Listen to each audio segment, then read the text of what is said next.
All right, well, it's a privilege to turn from all things legal, political, cultural this morning in the abortion wars to a conversation about racial justice and interfaith cooperation and leadership and religious pluralism and some of the practical matters of race in the country today. Get to introduce two wonderful scholars, one leading and founding an organization. Ibu founded Interfaith America in 2002 and continues on today as its president, a fascinating organization in Chicago. And another voice who is an academic at Baylor. So let me introduce first Ibu, since he'll speak first, and Jonathan will speak second, and then we'll turn it open over to you, just like this morning. Ibu Patel is obviously a civic leader who's all about religious pluralism and interfaith cooperation in American democracy, American democratic life. He has this line in a new video that they just did about how we've moved from being a country that was rightly described by many people as Judeo-Christian to a country that's interfaith. And that it has to mean something that that's the case. And his organization is trying hard to wrestle with that and work with campuses and with many leaders all around the country. He was on Obama's inaugural Faith Council. He's given a gazillion keynote addresses across the country. He's written 5 books, the most recent of which we will actually have for you as you exit today. Nicole is setting out copies of the book, We Need to Build, or rather, is it A Time to Build? No, that's Yuval Levin's book, which is a great book. But We Need to Build. So that's going to be here for you as we finish. He's an Ashoka Fellow. He has a doctorate in sociology of religion from Oxford. He was a Rhodes Scholar with Sewell. How's that? Back in the day, together, same class. Sewell is a point of information. We were there at the same time. I was in the early one. I'm prone to inflation. Sorry. Maybe that's higher up. I was with Amy's husband, who was a Rhodes Scholar. Oh, really? Just along with Amy Sullivan's husband at the same time? Sheesh, man, there's just deep waters in this ecosystem. He and his wife, Shanaz, have 2 sons, live in Chicago. Really looking forward to your being with us. Thank you for coming. Dr. Jonathan Tran is the Baines Scholar, Baines Chair of Religion at Baylor University, same school as Philip Jenkins. He's done 4 books. They cover theologies of memory and wartime, Foucault, the idea of corners in the show The Wire, the Showtime the series, and also the City of God. And this most recent book, which I would encourage as well. And by the way, Nicole just said, if anybody wants a copy of this book, she's happy to order you a copy. If you really like what you hear, get a copy from Nicole. But it's Asian Americans and the Spirit of Racial Capitalism, which includes a window into his own story as an immigrant from Vietnam, the Big Wave, and life in exilic minority status on the West Coast. He's a visiting professor this coming fall at University of Chicago, and he lives in Waco with his spouse, 2 kids, 4 cats and chickens, and his wife, who's here with us today, you'll see her tonight at dinner, turns 50 today. So give her a few props for that when you see her tonight, okay? But the plan is for Ibu first to talk, and then for Jonathan to respond, then over to you. Ibu, welcome to Faith. Thank you, Josh. Thank you, Jonathan, whose book I've really enjoyed reading, and I just found one of those books where it's the ethnography is excellent, but also it says what's been on my mind theoretically that I just haven't been smart enough to say directly. So thank you for that. So I want to do, here's the kind of thesis of my talk and the proposition I want to offer, which is, what if our conversations about diversity took as their starting point how different religious groups cooperate in the civic sphere? That was the paradigm, right?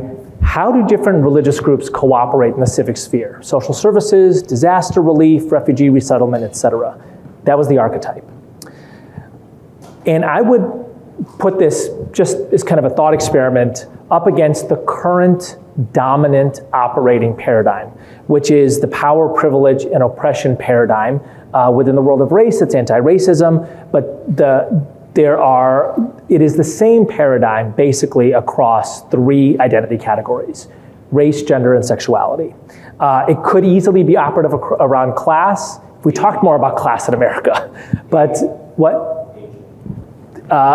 It could probably easily be operative around race if we talk more about race in America. But in the spheres of culture in which I spend most of my time, which is higher education and journalistic and media worlds, it's race, gender, and sexuality. The paradigm is power, privilege, and oppression. The key question of this paradigm is, how have you oppressed me? You walk into a room and ask the question, how have you oppressed me? And what I want to wonder is if we begin with a different starting point. Again, just like the operating paradigm is totally different, which is, how do we cooperate across difference? This is actually like not rocket science, it's not genius. In some ways, it's an older American diversity paradigm. How do we cooperate across difference? And to make it a little bit more sophisticated, I would put it this way. In a diverse democracy, the only way to have a functioning society is if people who disagree on some fundamental things are able to work together on other fundamental things. There's an elementary school way of putting this, which is how do we cooperate across difference? There's a bumper sticker way of putting this, which we call respect, relate, cooperate. The political philosophy way of putting this is, in a diverse democracy, where diversity is not just the differences you like. It is people who believe very different things on very fundamental issues, okay, just like this morning. How do you have a functioning society unless people are able to disagree on some fundamental things and work together on others? And the two big things I want to do in my 22 minutes left is to say, actually, the current power, privilege, and oppression paradigm is not only inadequate to many of our identity and diversity challenges in the United States, it is distortive to it. It has gone from being an interesting critique to a distortive, controlling paradigm. As a critique, it is interesting. As a paradigm, it is distortive. I want to offer a couple of just, illustrations to that point, and then I want to move to, I think, the strength of thinking about this differently to that cooperative paradigm. So and by the way, I'm taking, part of my confidence here is Jonathan's book, right, in which he says, there's a great quote in it, in which he says identitarian anti-racism is the operative paradigm. It is the orthodoxy, and that is what you are, it is so pervasive as to be invisible. It's almost like gravity in many precincts of higher ed and its kind of adjacent worlds, right? Or elite media and its adjacent worlds. And it is a worldview that is constantly seeking to shrink the world into it. I'm going to say that again. It is a worldview that is constantly willing and seeking to distort the actual facts of the world to fit into that worldview. And Jonathan's book is just an excellent kind of multiple case studies of how that happens with very well put theoretical implications. I'm going to give you three kind of slightly more modest ones.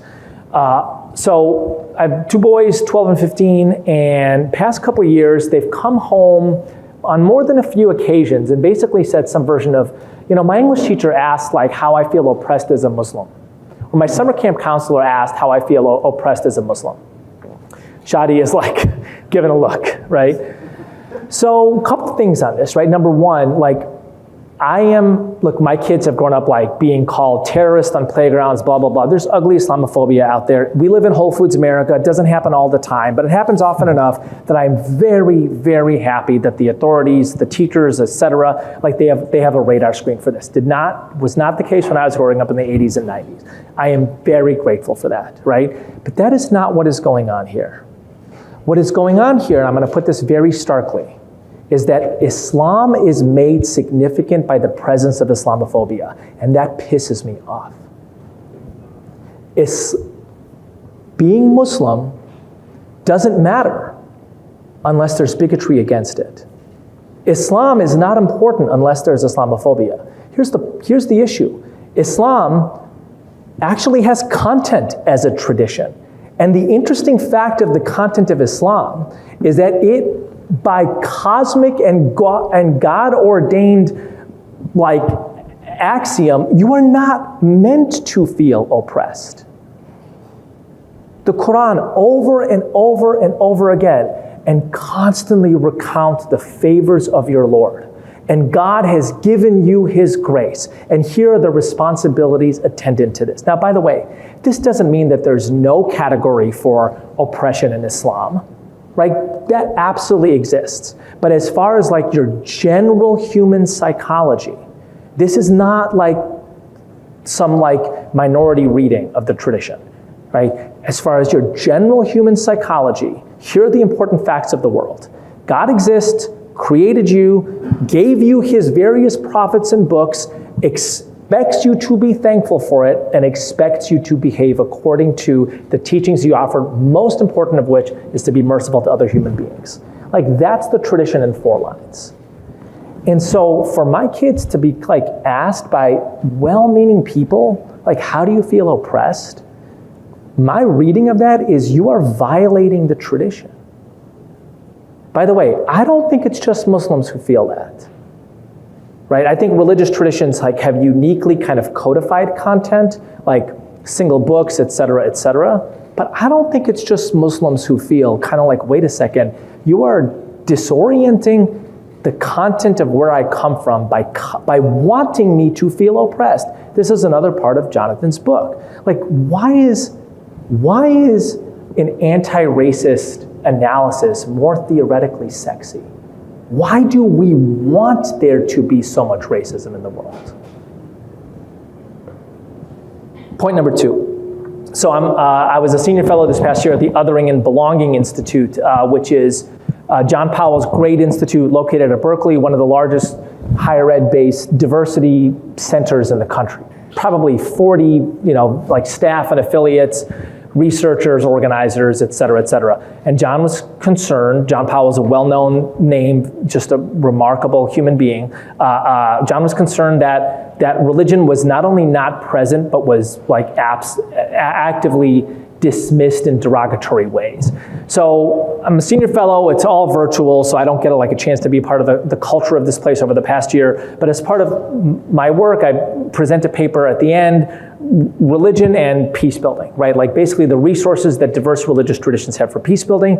And nothing in here is rocket science. It's stuff like, St. Francis going to meet the Sultan during the Crusades. It's the Buddhist prayer for peace. It's basically like, here's all of the ways that religious traditions, all of the resources they have within prayer, within history, within scripture, for peace building.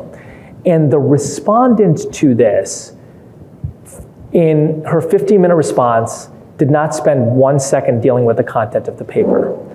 Spoke for 15 minutes about how hard it was for her to even say yes to anything regarding religion because of its patriarchal, homophobic, oppressive structures. 15 minutes, okay? So fine, that's one tenured Berkeley professor, played to type, whatever. The next hour of discussion with the 40 researchers and affiliates at the Othering and Belonging Institute, let me say again, amongst the largest diversity centers in higher ed based in the country, right? It entirely follows suit. And it was so dominant that I didn't even ask, did anybody read the paper? I mean, this is a university after all. You have PhDs after all. Did anybody read the paper, or are we only going to talk about a construction of religion that is so distorted as to be totally unrecognizable to virtually every religious person I know? That's the far end of a standard continuum, right? So like I would say that is what happened was a caricature, but it was totally recognizable to me. And I would say I've been on 150 campuses, and I would say there's some version of that on 140, right? Which is the first question about religious identity and diversity is, can you please justify the patriarchal, homophobic, oppressive structure of your religion? Not how does this give meaning to so many people, not like, wow, it's really remarkable that Catholics build these universities and all these other people like go to them and graduate from them, but patriarchal, oppressive, homophobic structures. That's it. It's all you need to know. Point number 3, and again, part of what I'm doing is and part of what I'm suggesting is that, part of what I'm pointing out is that if you have a power, privilege, or an oppression paradigm, and you impose it on religion, right? That paradigm comes out of certain, I think, like understandable ways of thinking around race, gender, and sexuality. But you take that paradigm to religion, this is what you get. The third thing you get is, so I'll reference Russell. So Russell uses the word social justice this morning in reference to, anybody remember? Pro-life Christians, right? Well, we think this is a matter of social justice. So what's interesting about that is, just for a moment, right? If you run mostly in kind of the blue worlds of America, I want you to wonder for a second how many times you have heard the word social justice as if the viewpoint of pro-life evangelical Christians.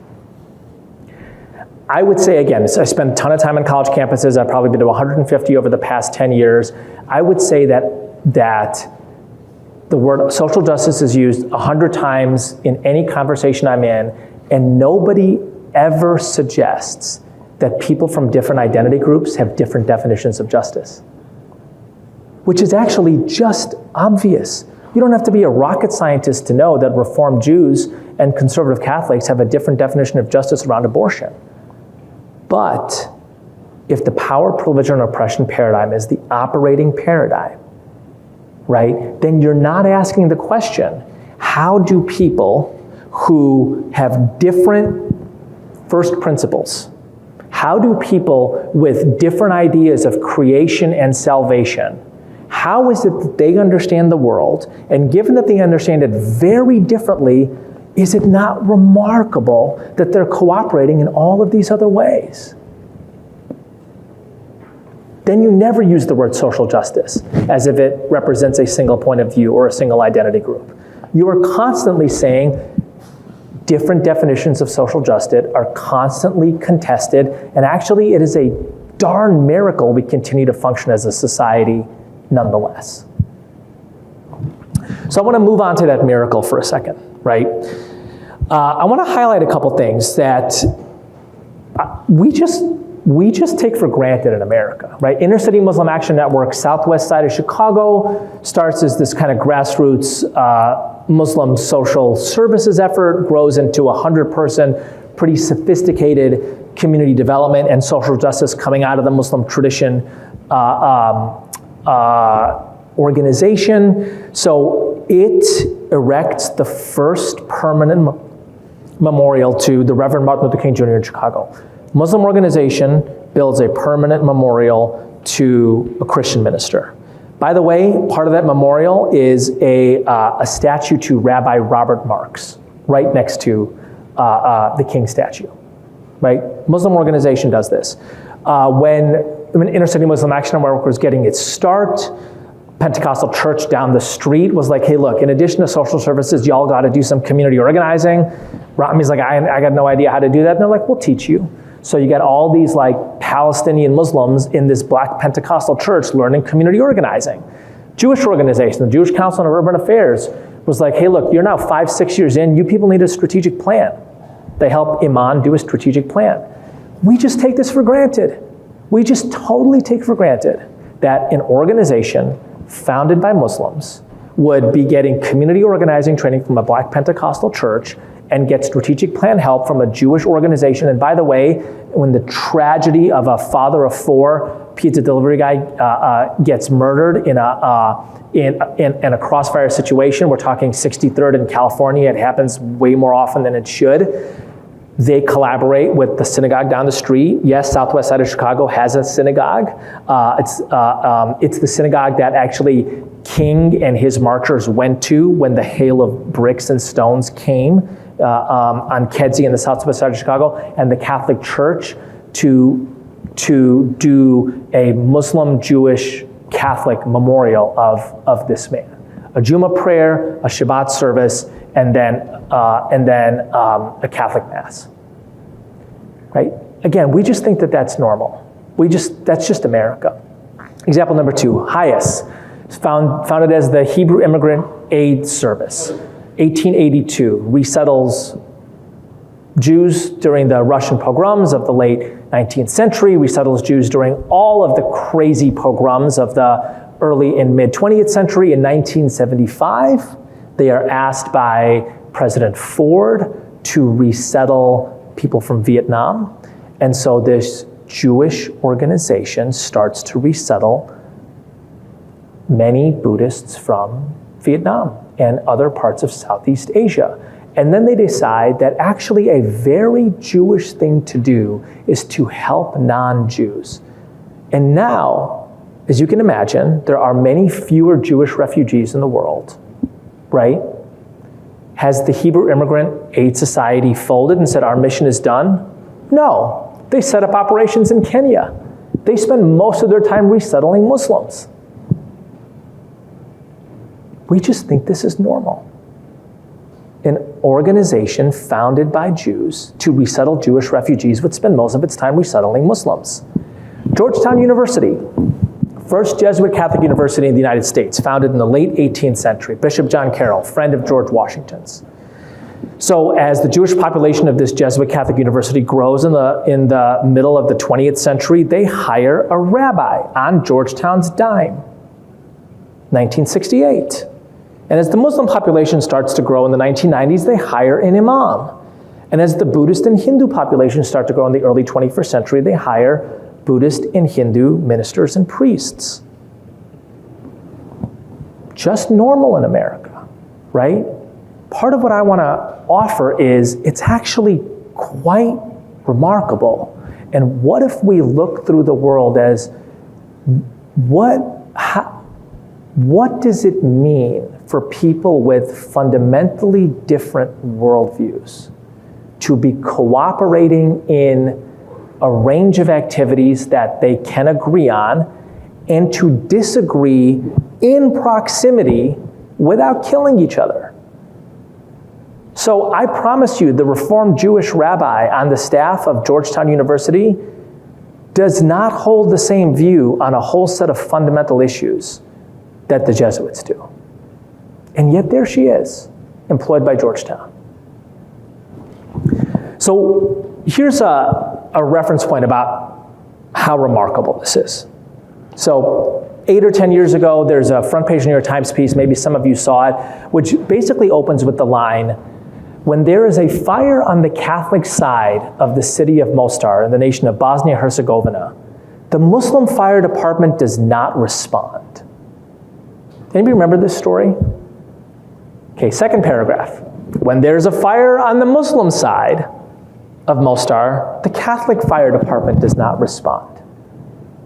And the article is an ethnographic description of the total separation in civic life along ethno-religious lines, Bosnian Muslim, Croat Catholic in the city of Mostar, which is a city that is not in hot conflict. This is not a shooting civil war.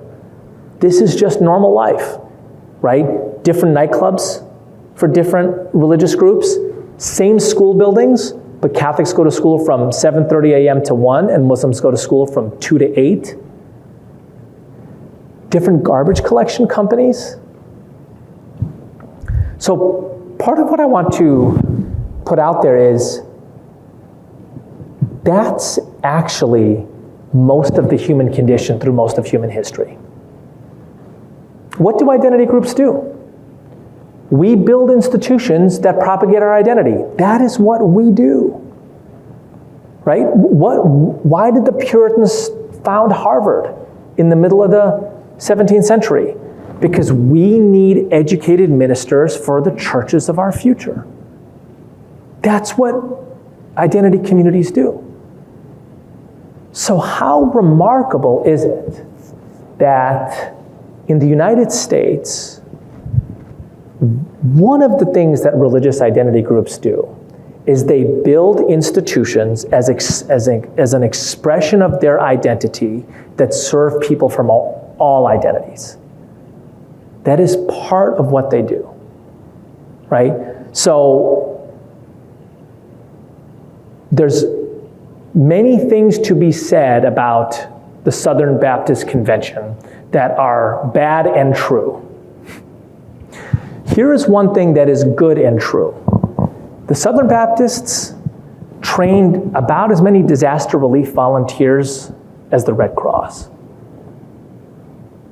And if there's a hurricane or a tornado or an earthquake in your town, they will show up at your door, along with the Catholics and the Mormons, all of whom with very, very different doctrines and theologies, people who deeply disagree with each other, and they will figure out a safe place for you to sleep and a warm meal for you to eat. And what I don't understand for the life of me is why we don't consider this the single most important dimension of diversity in America.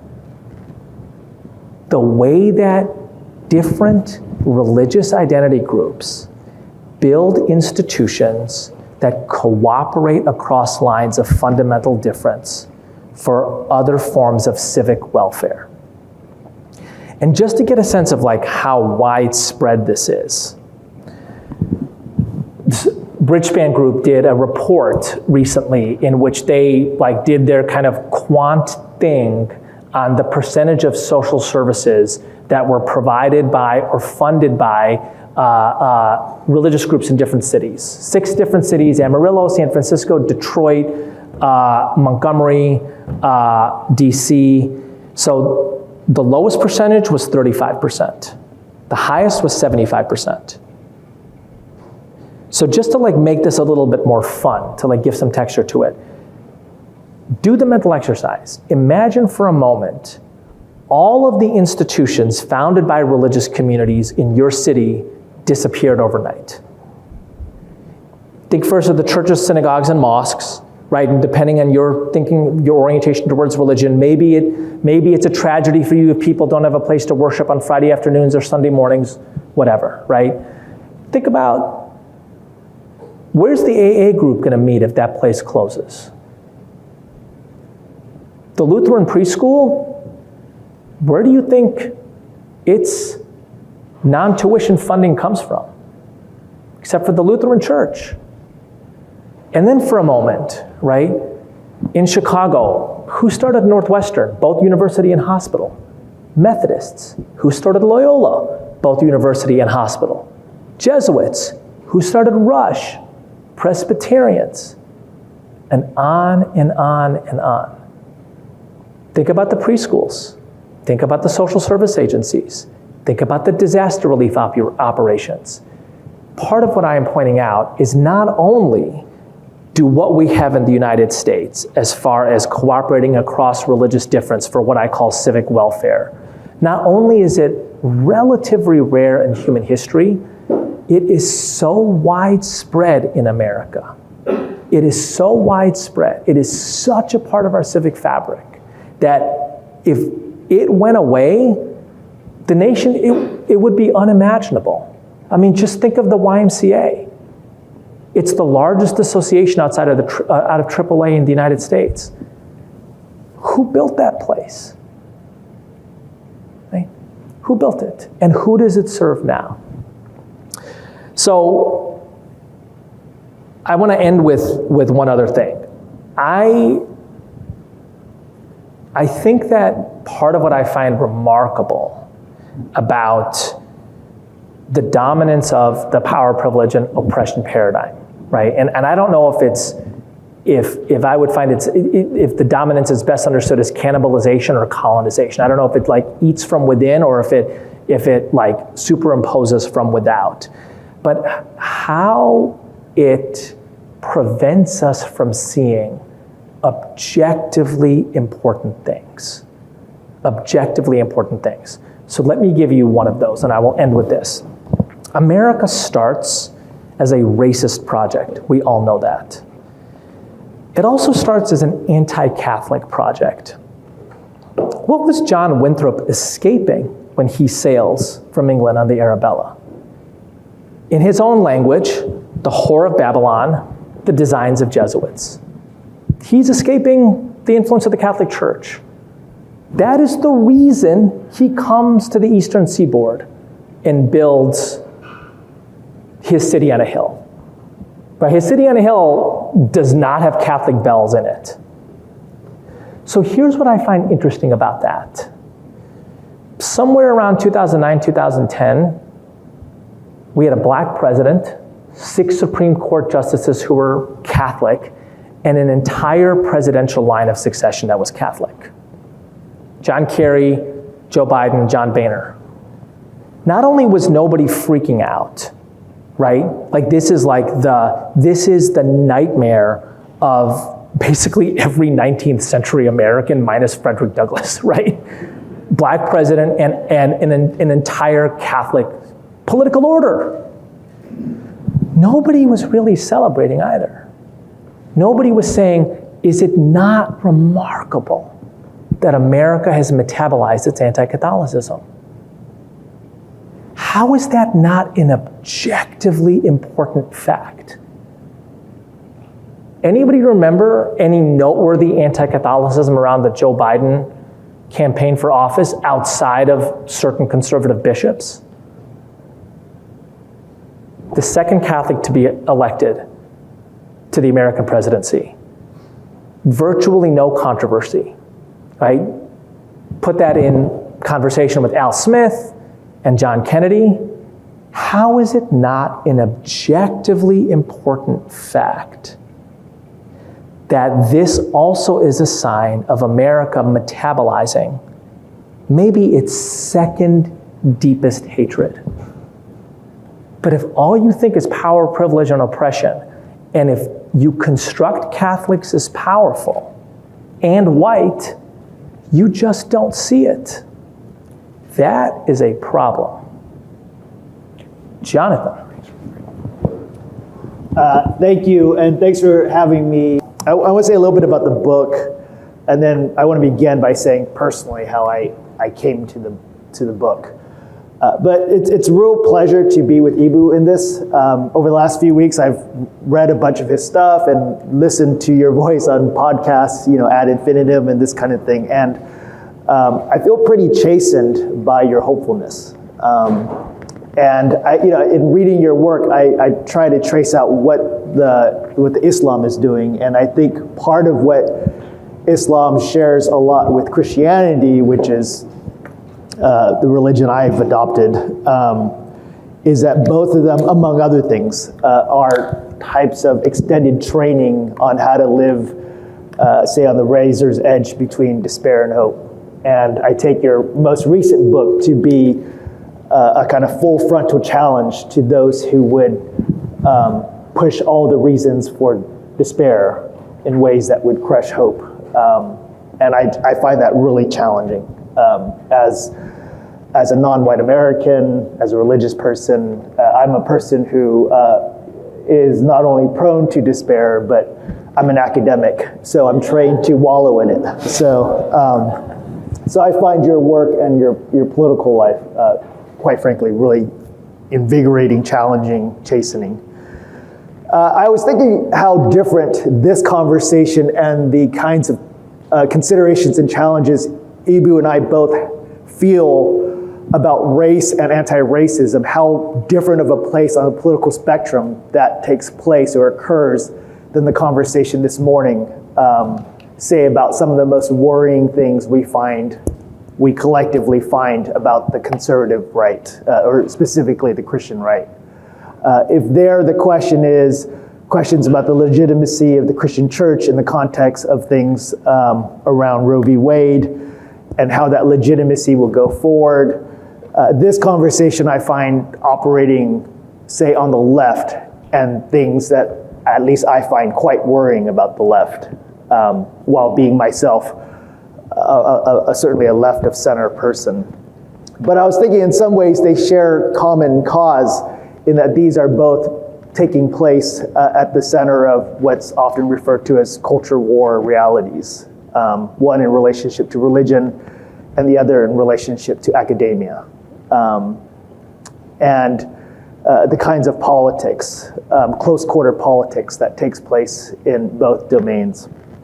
So, and I'll say a little bit more about that in a little bit. So I grew up in America. I came to America in 1975 at the end of the Vietnam War. My family was from the north of Vietnam, which in our case meant we were wealthy and landed and aristocratic, educated. When the communists took over, our family was dispossessed of all of its wealth and privilege, and we fled like many thousands of Vietnamese to the south. We were really poor, and when the war ended, we, like tens of thousands of other folks, went to America. We didn't go to America like, say, some of my friends from Taiwan, whose parents came to America because they had aspirations as electrical engineers and came to study, do PhDs at Cornell. My family came on pain of death. We were war refugees. We were extraordinarily poor. We knew a little bit of language. We knew some people, a Lutheran church had adopted our family. As Ibu talked about, a number of religious communities took part in kind of patriating Vietnamese folks to America. But these were really challenging years. This is a difficult memory, but I'll share it because I often think it epitomizes my life in America. My first memory in life was about 2 years in America. I was 5, and my brother David, who's just a year older than I, he's 6, we're crossing the street, and he was killed in front of me when he was hit by a car.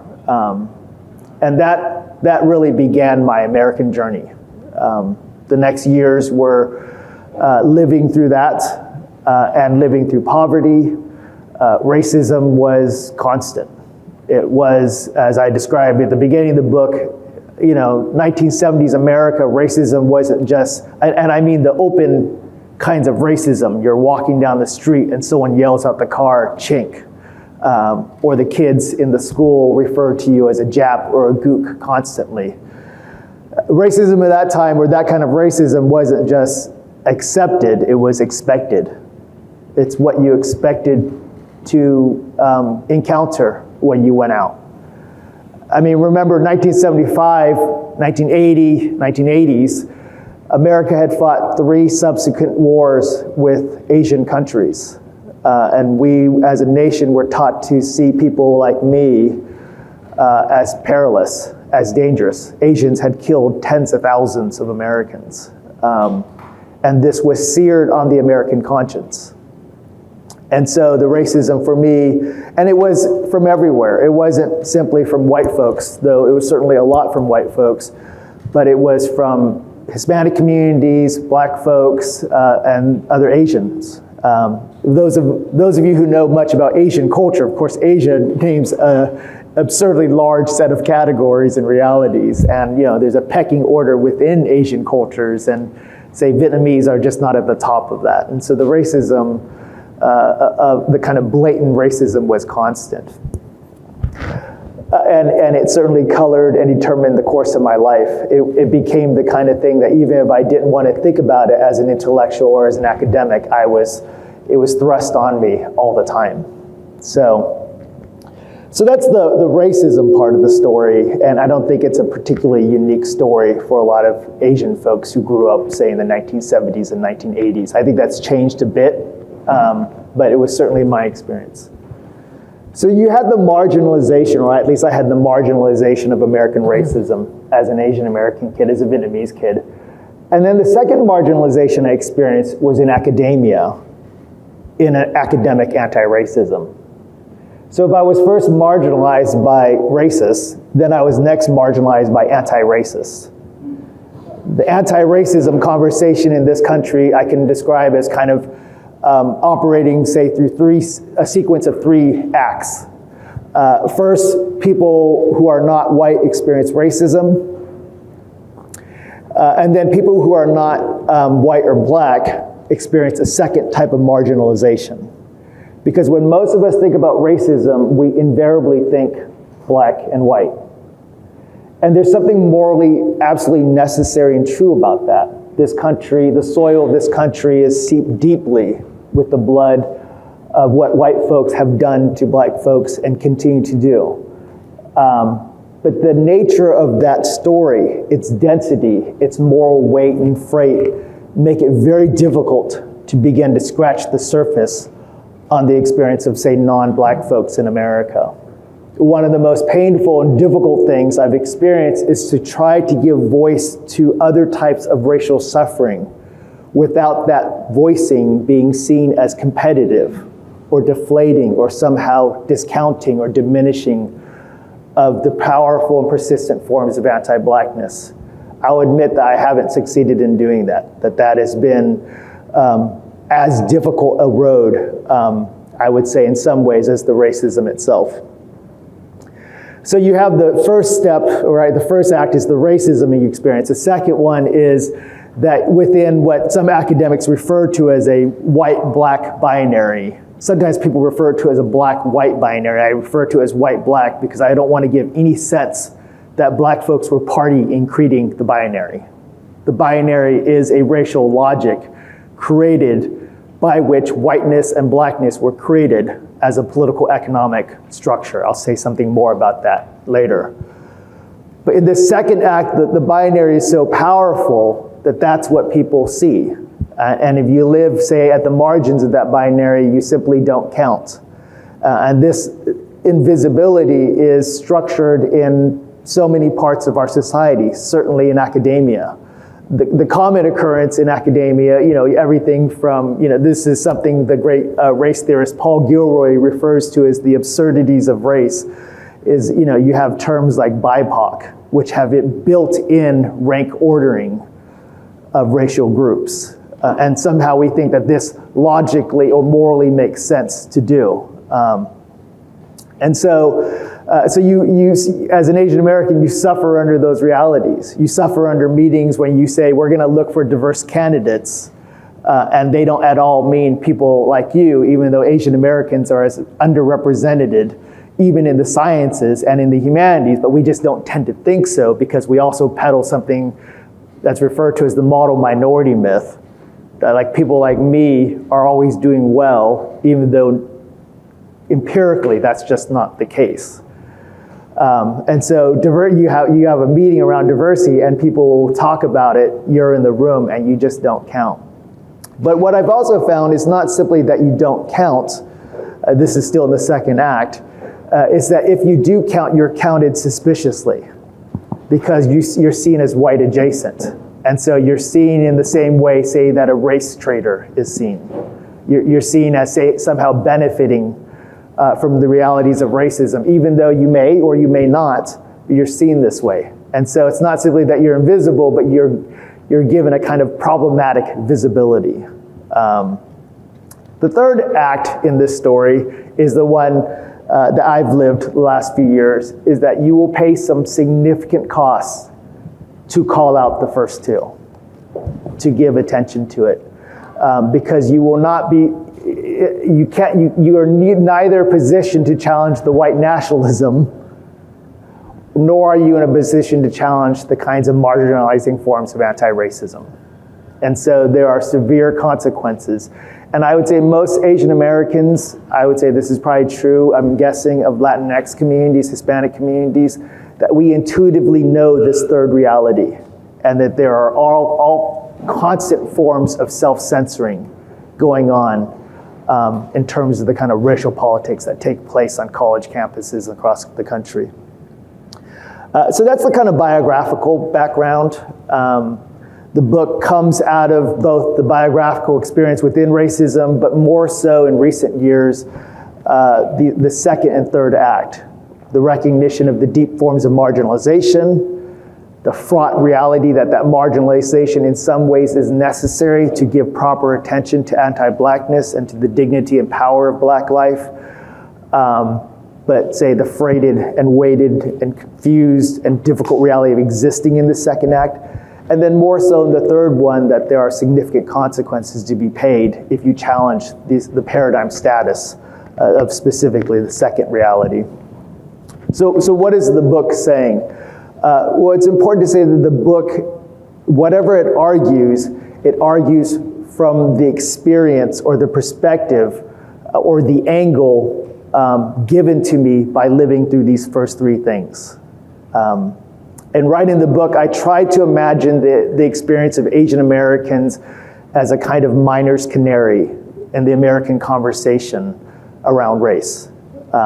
So if Asian Americans are the miner's canary, then what's the mine? It's how we talk about race and racism in this country. And I wanted to think hard about what happens to that canary when floated down this mine. And so the book was the attempt to do that. And the operative word was to release.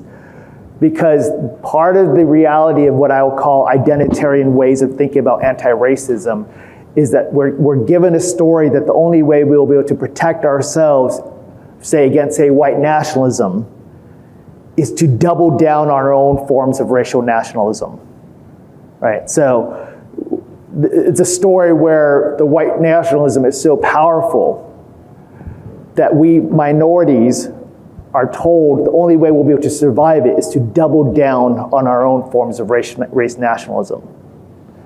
The question I wanted to ask is, how far is that getting us? It seems to me to re-inscribe the same problem, to re-essentialize or reduce people to questions or identities of race, where what we need to be perpetually doing is destabilizing race as an explanatory category. In the academic world, it feels to me that we're going the other direction here. So what does the book argue? So the book argues that in some sense, while we like to talk a big game about race as systemic and structural, that we haven't quite come to terms with what that quite means. That we tend to remain bidden, we continue to be committed, we continue to believe a story of racism, that racism is primarily an individual affair, it's primarily about prejudice, it's primarily about things I believe about other people, say people of color, that then sometimes leads to problematic behavior, but it's first and foremost an individualist affair. And these bad beliefs, say I believe Asians are viruses, or I think that X community is, they're dumb. These individual beliefs then lead to problematic behaviors, racist behaviors, and then sometimes these racist behaviors rise to the level of structures and systems in ways that they affect our institutions. This is a story that even while we talk about structural and systemic racism, we largely subscribe to this largely individualist account. I think that story is both incredibly convenient in that it allows us to largely go on with life as usual. And I believe that story largely has it backwards. In my account, racism isn't sometimes structural or systemic. That's what racism is. It is a system and structure, and none of this is particularly new to anything this book has said. This is something, say, Black Marxists have been arguing for about 100 years in this country. That racism, right, is in its most powerful and pervasive sense, is a structure and system of dehumanizing, breathtaking inequality, extraordinary forms of exploitation, incredible forms of domination. And race is then used as an ideological description or cover to lend that world some veneer of respectability. If that is the case, then pursuing the individual account or pursuing things simply through individual means, and this is what I would describe as almost the entirety of the DEI industry in this country, diversity, equity, inclusion, right? Much of that is simply barking up the wrong tree. And my sense is that's not an accidental feature of things, that's a necessary diversion. In the account I'm trying to propose is that if racism is in the ways we think about one another, our racist attitudes, even the stereotypes, if those are outcomes and byproducts of a system by which we need to believe those things in order to endorse and to continue to live in the world, if that's the case, then the question of rethinking how we're going to make this country, this world, a more just place is going to require serious questions about the very basic structures and systems that we occupy, and at least in my case, benefit from. And here I'm talking about housing, education, employment, healthcare, on down the line. So if you take this kind of macro account where racism is primarily what I describe as a gaslighting maneuver, right? I drive around East Waco and I notice it's a food desert, there's no grocery stores, there's no financial industry there, there's no investment on the part of the city. These folks are disenfranchised politically through various forms of local political shenanigans. Instead of stepping back and saying, what kind of society are we that we would organize our world to do this, to allow this, to enable and perpetuate this, we'd make this move. And this is where the racism, as I described, follows. It doesn't lead. What we do is we say, well, it's because of them. It's natural to who they are. It's something about their race. In my description, racism persists because racism works.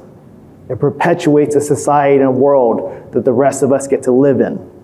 And then it comes with various forms of virtue signaling in ways that call out, say, individual forms of racism. And sometimes we operate and we go into these processes of canceling, calling out, shouting down. We do that all the while perpetuating the very system that we benefit and that keeps certain people marginalized and dominated by, say, political economic realities. The benefit of being Asian American is that, in a sense, it gets you behind the curtain on how these operations work. In some ways, it's not different than, say, think about Du Bois, right? Think about Cedric Robinson.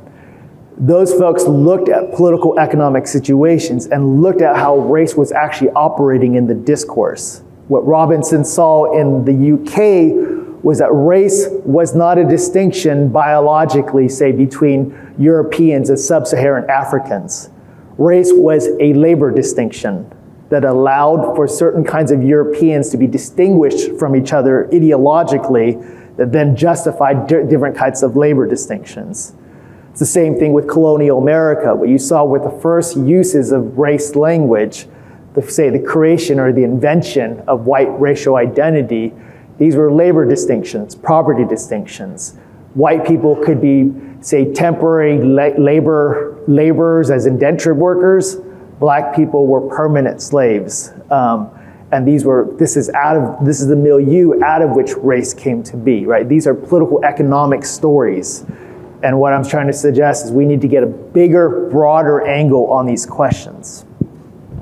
If all this is true, then it calls into question a lot of the ways that we currently think about race. One of the most prominent, I think, is the way of talking about white folks as if what the problem is essentially them being white. And you see forms of this way when academics talk about things like whiteness. The suggestion here is that, right, it's a failure to make a distinction between the racism that white people perpetuate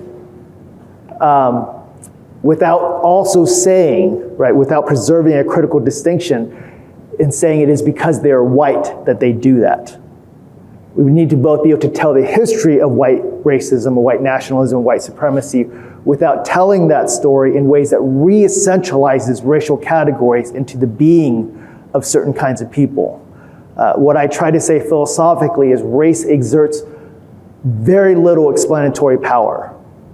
But we keep on talking about race as if it does explain things. And my great worry is that if we do that in the name of, say, anti-racism, which is to say in the name of justice, we will simply have reinscribed the deep structural problems that got us to where we are today.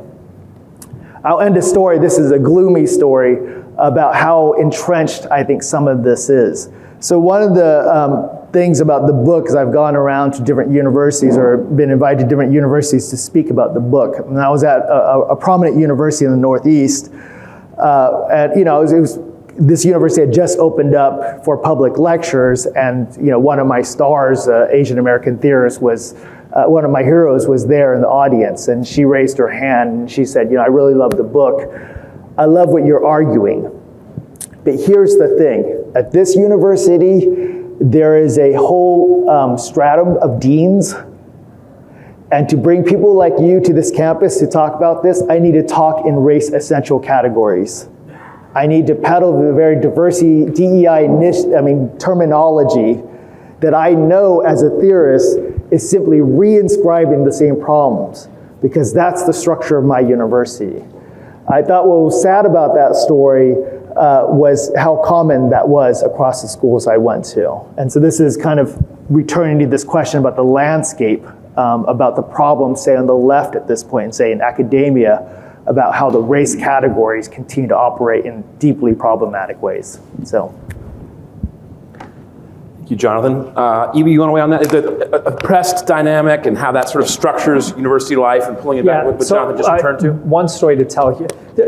So maybe I'll tell a story and then I'll raise a question, which maybe I'll do three things. Maybe I'll make three moves. First of all, thank you for your presentation. Move number one, so similar to the story you just told about the prominent university in the Northeast and the way the landscape is structured, just to underscore that it indicates this is not just kind of an intellectual paradigm, which is powerful enough, right? But it now structures how things operate. It now structures how things operate. So here's an illustration of that. So I gave a talk very similar to the one that I just gave here about a year ago at a conference of university administrators. I was actually I tread much more lightly than I did here, right?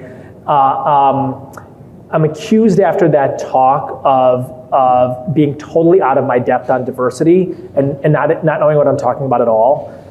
And I know like this is just not a fight to fight. Like don't talk about the number of books I've written on this, blah blah. Like it's like if you get to accuse me, I could never in a million years accuse you of being out of your depths, right? Like stand up and reference, I'm curious how you think about how Jeff Stout and John Courtney Murray and Daniel Allen might think about this. And if you're like, I've never heard of those theorists, I would have no way I'd be able to say you're out of your depths on this, right? But because I said something outside of the power, privilege, and oppression paradigm, again, similar to my talk here, I get to be accused of that, right? Whatever. Just the personal slight thing is not the issue there. It's just how powerful the paradigm is. How powerful the paradigm is.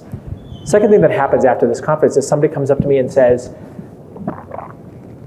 the way we get money, this is directly to your point, as a Muslim Students Association at Northwestern, I want to be specific about this, right? Elite top 20 private university in Chicago. The way we get money from student government is by writing an application of how deeply marginalized we are in the culture. And then we get money to do our programs. I'm like, you don't front like how big the event is going to be, how many people it's going to serve, like how it's grown in sophistication over the years, whatever. That's not the deciding factor. That feels to me to be a problem. Talking about this with Becca earlier, right? These people, we are the winners in the early 21st century. If you're at Northwestern, right, like and your life proceeds reasonably apace of being at a top 20 private university, you won the lottery in a knowledge economy. And if the structural paradigm is you will be rewarded financially for telling a story of how oppressed you are, what about the 99% of our country that doesn't get into Northwestern? That doesn't get into Northwestern, right? Like if that is the structural, if that is the way things are structured for the winners, how does the rest of the country view it? And I think my second point as relates to this, which I just do not understand about higher ed in a sector that I love and I'm deeply intimate with. I spent half of my professional time in higher ed. There is an identity that gets you into the door in higher ed. And it is not race, gender, or sexuality. It's, do you have a PhD? And what I just don't understand is why the kind of proto-Marxist analysis is constantly done about race, gender, and sexuality, but never about being book smart in the knowledge economy. I mean, never. When it's actually like really obvious. There's not a single job ad in America that requires race or gender, right? Maybe some that implicitly require sexuality, but there are all kinds of job ads that require college degrees. And at a university, like that's the only thing. So what's all this talk about like race structuring? Why aren't we talking about an entire society structured on being book smart in the knowledge economy? And the deep and ugly and murderous unfairness of that. All right, well, if that's not enough to stir the pot. We're in the wrong room. Over to you. Who's up first? And Jonathan says in his wonderful book, which I have read, that you've got basically a camp that does color-blindness. That's their view of race, and another camp that says race is your ethnic identity. Your ethnic identity is your identity. And then we have to get better than that. And he basically calls at the end of the book for sort of modest measures in political economy that are a little bit more practical and a little bit more down to earth. And who's up? Is it Sewell Chan? From the Texas Tribune, editor-in-chief. Just hit that a little bit. It's not quite yet on. Melinda, can you nudge that? It's like, boom. It's right in the front, I think. Hello? Oh, sorry. Well, first of all, thank you both so much. I've heard many discussions about race. Some of them have included Asian American themes. I've never heard, I don't think, two Asian American discussants ever engaging in such a profound and searching and provocative discussion. So I really, first of all, I'm very grateful. Give me a lot to think about. I guess one question for each of you. You know, for Jonathan, you question, for example, the shorthand term BIPOC, which, like all shorthand terms, is extremely simplistic and not my preference. But I'm the leader of a nonprofit organization with dozens of employees. And as an Asian American, I feel it's very, very incumbent upon me to try to bring people together, which I think is actually one of the advantages, perhaps, of being a member of a relatively small minority. And you know, young people feel very strongly that Black and Indigenous perspectives need to be centered because those were America's original sins. It is interesting to me that Latinos and Asians are kind of incorporated into that shorthand, but is the hierarchy itself necessarily all that problematic, or rather how it is used? Yeah, I mean, I take it this is the point Gilroy makes about the absurdities of race. What's absurd is that we both need it. It does work of the kind that you're talking about, but it also shoehorns us into an ongoing reality. So I've thought about trying to figure, my primary area of research is actually not race, it's in philosophy of language. And so I've tried to think about linguistically how we might think differently about this. If we could add just little qualifiers into what we mean. Because without those qualifications, you maybe actually think that BIPOC is saying more than maybe what you're trying to do with it, say, right? So when I say I'm Asian American, it's hard not to use that without the locution suggesting that's something essential about who I am. Versus I'm racialized as an Asian American, I'm identified as, or I identify with. So how do we begin to break up some of the language, right? That opens up, aerates the descriptions that we give. The problem with BIPOC is it comes with exactly the political freight that some people want it to have. it also does the work that you're talking about. And that's what I mean by the absurdity of it, right? We both need it and we both can't live without it, but I don't know that we can live long with it.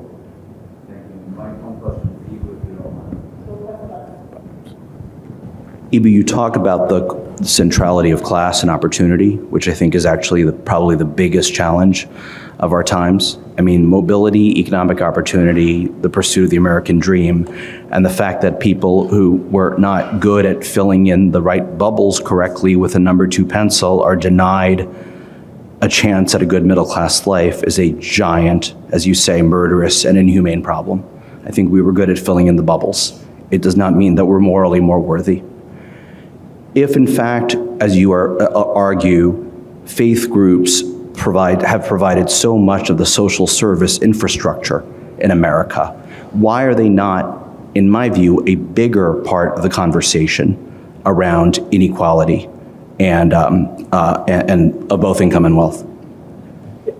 I think that is a great point, and I think the direct answer to that is because they're not part of the conversation. They're very seldom part of the conversation, period, unless there's a controversy, right? Unless there's a controversy in the Roman Catholic Church or the Southern Baptist Convention, or again, like Islam and Muslims are made important by Islamophobia. But the fact is, if you think about everything from preschools to law schools, if you think about social services and addictions treatment, if you think about the whole range of civic things, and I'll tell you my definition of the civic. My definition of civic is, it is the place where people from different identities come together to do things that we think are generally good for the human condition, right? Health, recreation, literacy type education, and where the activity guides cooperative relationships, right? Coaches who vote differently tend to not fight in Little League Baseball because people generally agree that's a good thing to do and because the activity guides cooperative relationships. By the way, this is like most of American life, right? This is most of American life. It is a treasure of our civilization. And faith groups provide an awful lot of that in cooperative ways. Again, think Habitat for Humanity, disaster relief, and YMCAs. I think you could see a huge part of that as some combination of a human development program and an economic mobility program, so to speak. And I just think we don't talk about it. So and I think asking, and I actually think you have more power, which is to say journalists have more power in whether that gets talked about than faith groups do. Like you want to call Rami Nashashibi Edaman to ask him how what he's doing is a Muslim version of class, of mercy plus class mobility. I promise you, he'll talk to you. I think in other words, your question is a very interesting question. I just don't think I'm the right person to ask it to. Steph Kite, Axios. Okay. Thank you both. This is really interesting. I do feel out of my depth, so I'm sorry if my question comes more out of just curiosity and uncertainty. And I feel like there's been some overlap in what each of you has said, but also feel like there's been kind of a different emphasis that I'm wanting to hear more about, where you've kind of spoken on like the need to move away from a paradigm of power, oppression, and privilege. But then there's also the element that you talked about, Jonathan, about the more systemic issues, which does that still fall under that paradigm to you? Do you feel like an emphasis on systemic racism in conversation is unhelpful, or do you agree that that's something that needs to be addressed and that there needs to be broader changes in that direction? And sorry if I've misunderstood anything either of you have argued. Yeah, I've actually thought about this question because I've been reading Ibu's stuff, and I'm not quite sure where some of the differences lie. I think for me, there's a very strong emphasis on questions of political economy. I think that what is a development that follows the 1960s freedom struggles around the world, certainly focused also in America. where the response to contingencies and eventualities like those freedom struggles around gender, internationalism, certainly race, that the way that the country responds is by the creation of a massive neoliberal political economic infrastructure set against ever allowing that to happen again. And you see, Thatcher in the UK, Reagan in the US, an incredible contraction of class considerations. It's amazing that in the American discourse, how rarely class comes in and how suspiciously it's viewed whenever it does come in. Interestingly, this is also the period of the industry around diversity in the UK and in America. In the UK, it takes on the incredibly unfortunate name of racial awareness training, RAT. In America, it takes on the seemingly more innocuous name, DEI, or diversity initiatives, often tied to, say, certain title actions by the US government. But I can't help but seeing these developments as part and parcel with that larger neoliberal economy.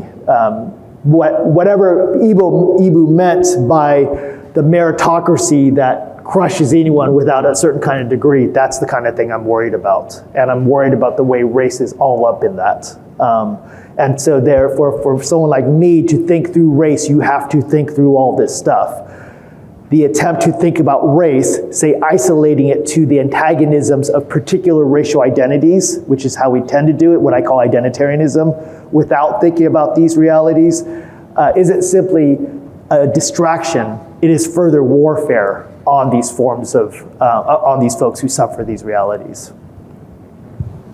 Two quick comments. One is, I think that there's a huge shared part of our work, which Jonathan actually didn't talk about his version of, which is on religion. Yeah. And the entire second half of Jonathan's book is on, and some of the first half is on a Chinese American religious community and how the manner in which it operates just explodes the paradigm of anti-racism and how it seeks to model a different way of political economy, right? So that's a huge overlap in our work, and because Jonathan has many important things to talk about, he just didn't happen to talk about that.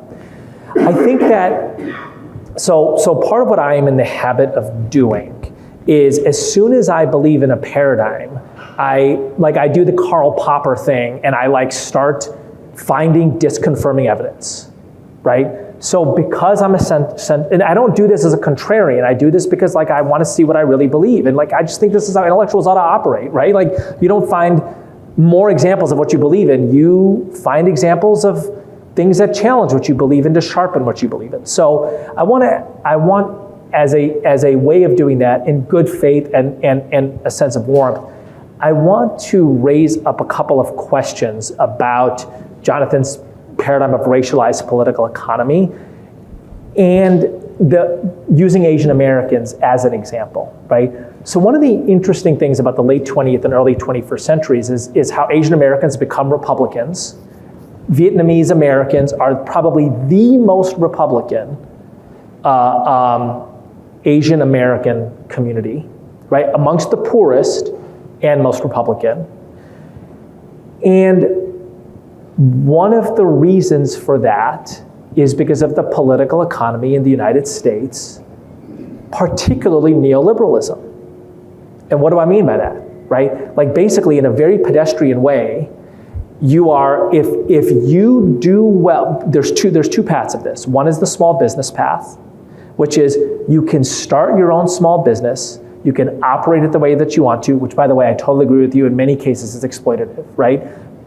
But there's a legal structure. You can start your own small business. You can make a living off of it, right? I just want to point out something really basic. That is not possible in huge swaths of the earth. So if you come from a place in which you cannot start a small business, operate it the way that you want to, and make a living, and you come to a place where you can do that, why wouldn't you think it's paradise?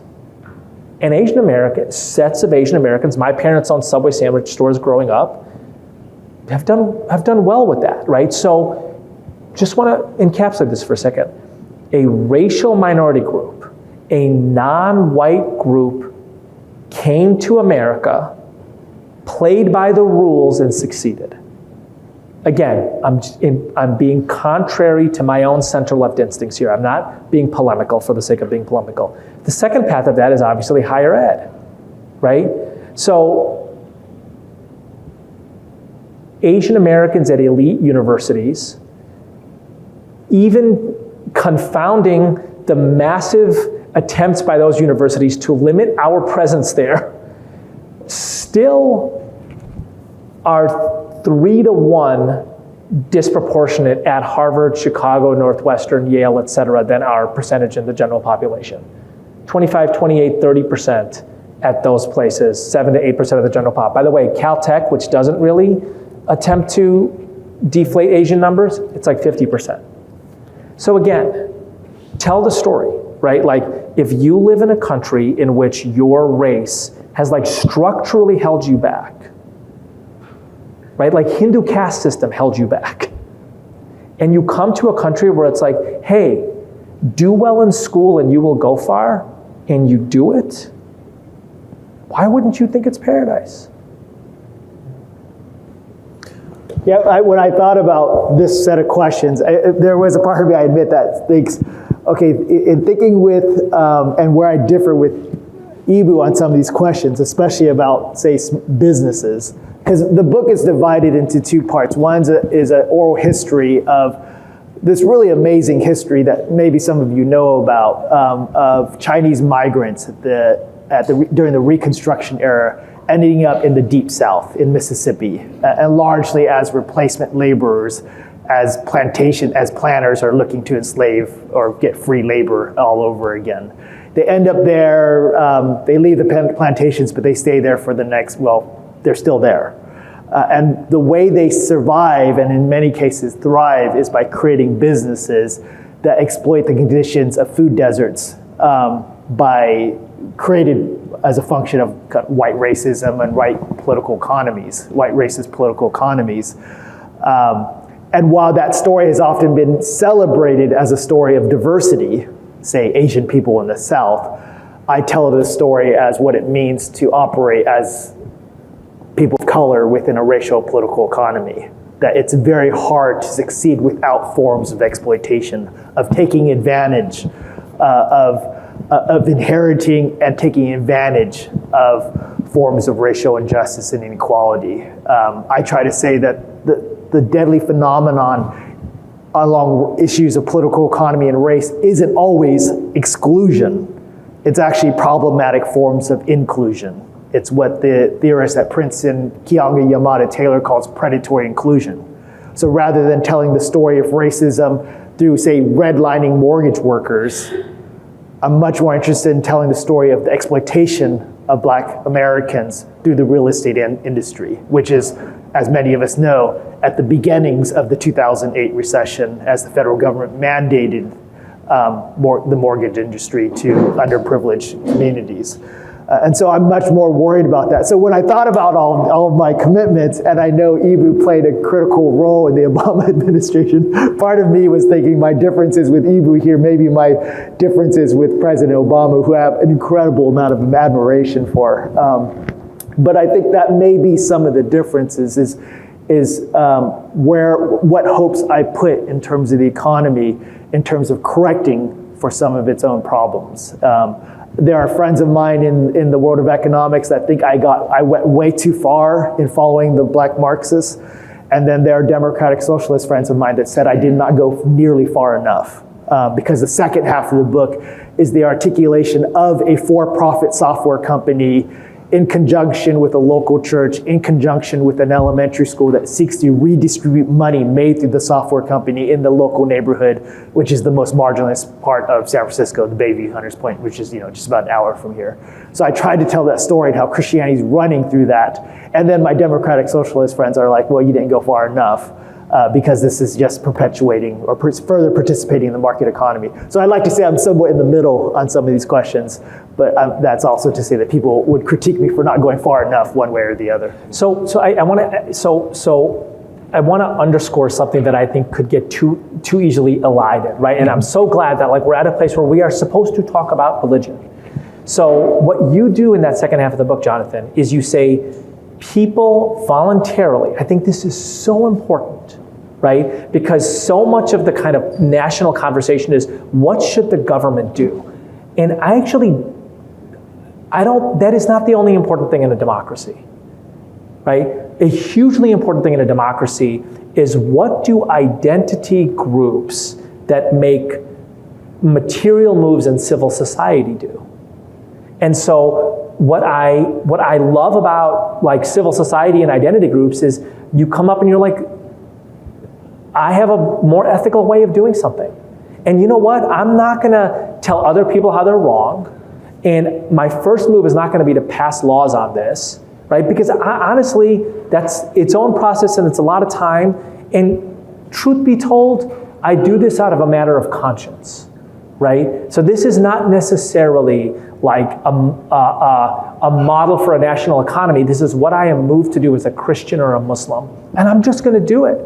I'm just gonna do it, right? And I think this is kind of my model for a diverse democracy. It's not, the first instinct isn't always which law should we pass in Congress to change the way things work nationally. Now, for some things, yes, right? But my first instinct is who out of their conscience and set of ethics and identity has a better way of doing something that helps people? Let's facilitate them doing it.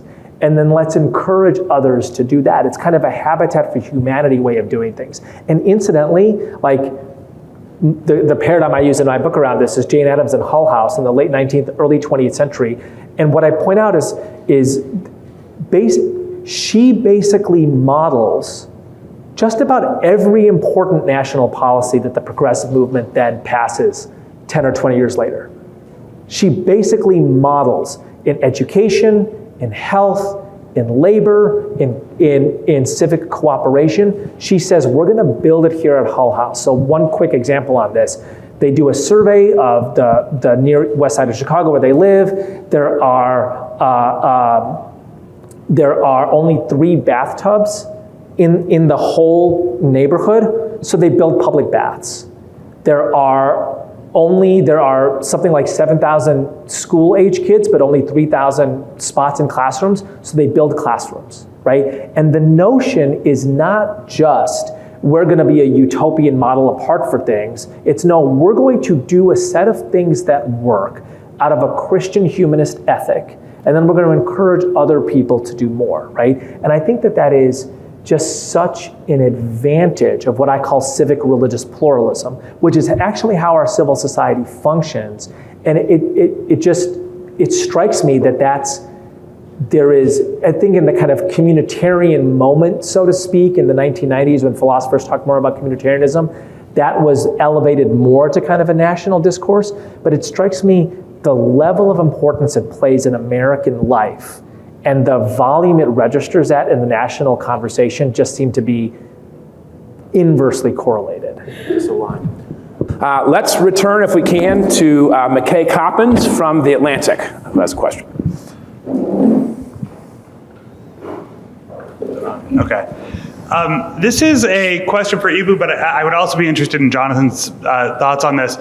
Ibu, when you were talking about the kind of the religious pluralism and its civic good and the miracle of religious pluralism and various religious groups working together and cooperating, it made me wonder how you think that the diversity initiatives that are being undertaken in organizations across the country, in particular in newsrooms, which most of us belong to, should be thinking about religious diversity. Is that something that newsrooms and broader, more broadly companies, organizations, institutions, should they be trying to fold religious diversity into their DEI efforts? Are there any pitfalls of that?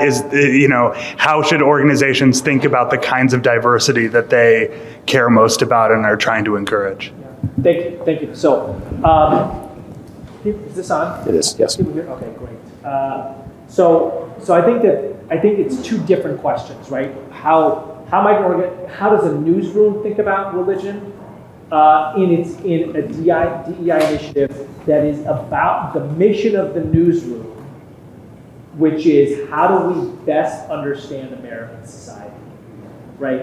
And then how might a different kind of organization think about religion if it's doing the DEI, attempting to do the DEI work of like a more equitable workplace? I think those are two different questions. So I'm going to address the first one first, and so I don't bore myself with my own voice. I'll then just turn it over to Jonathan and see what he wants to talk about.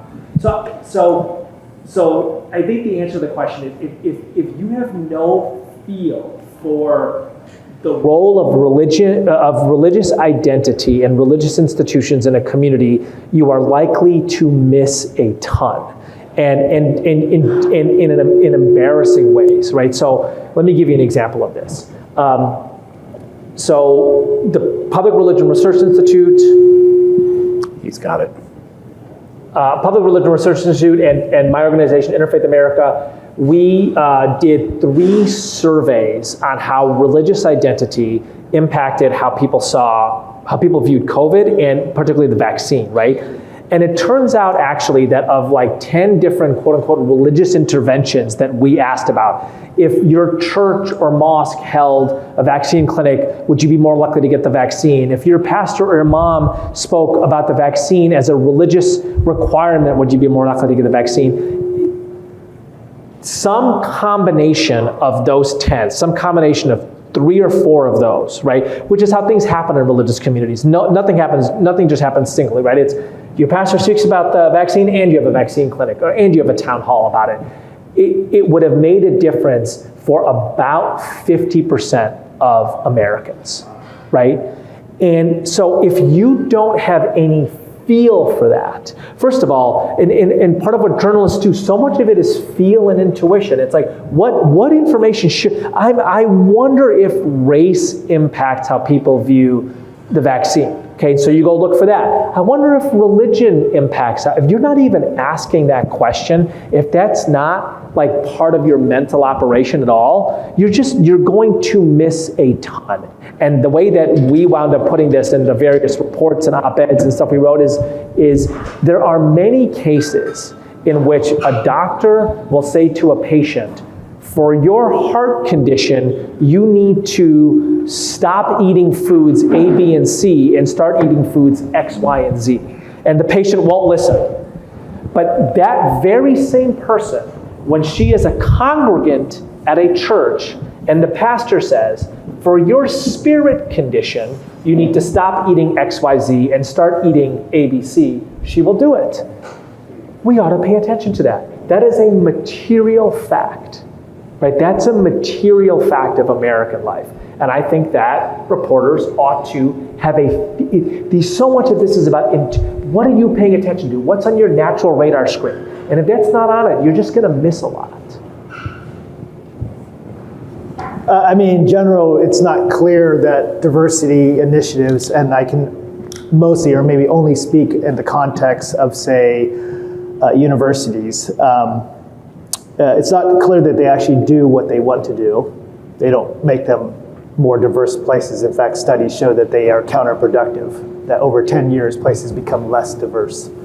And there's some study on why that's the case.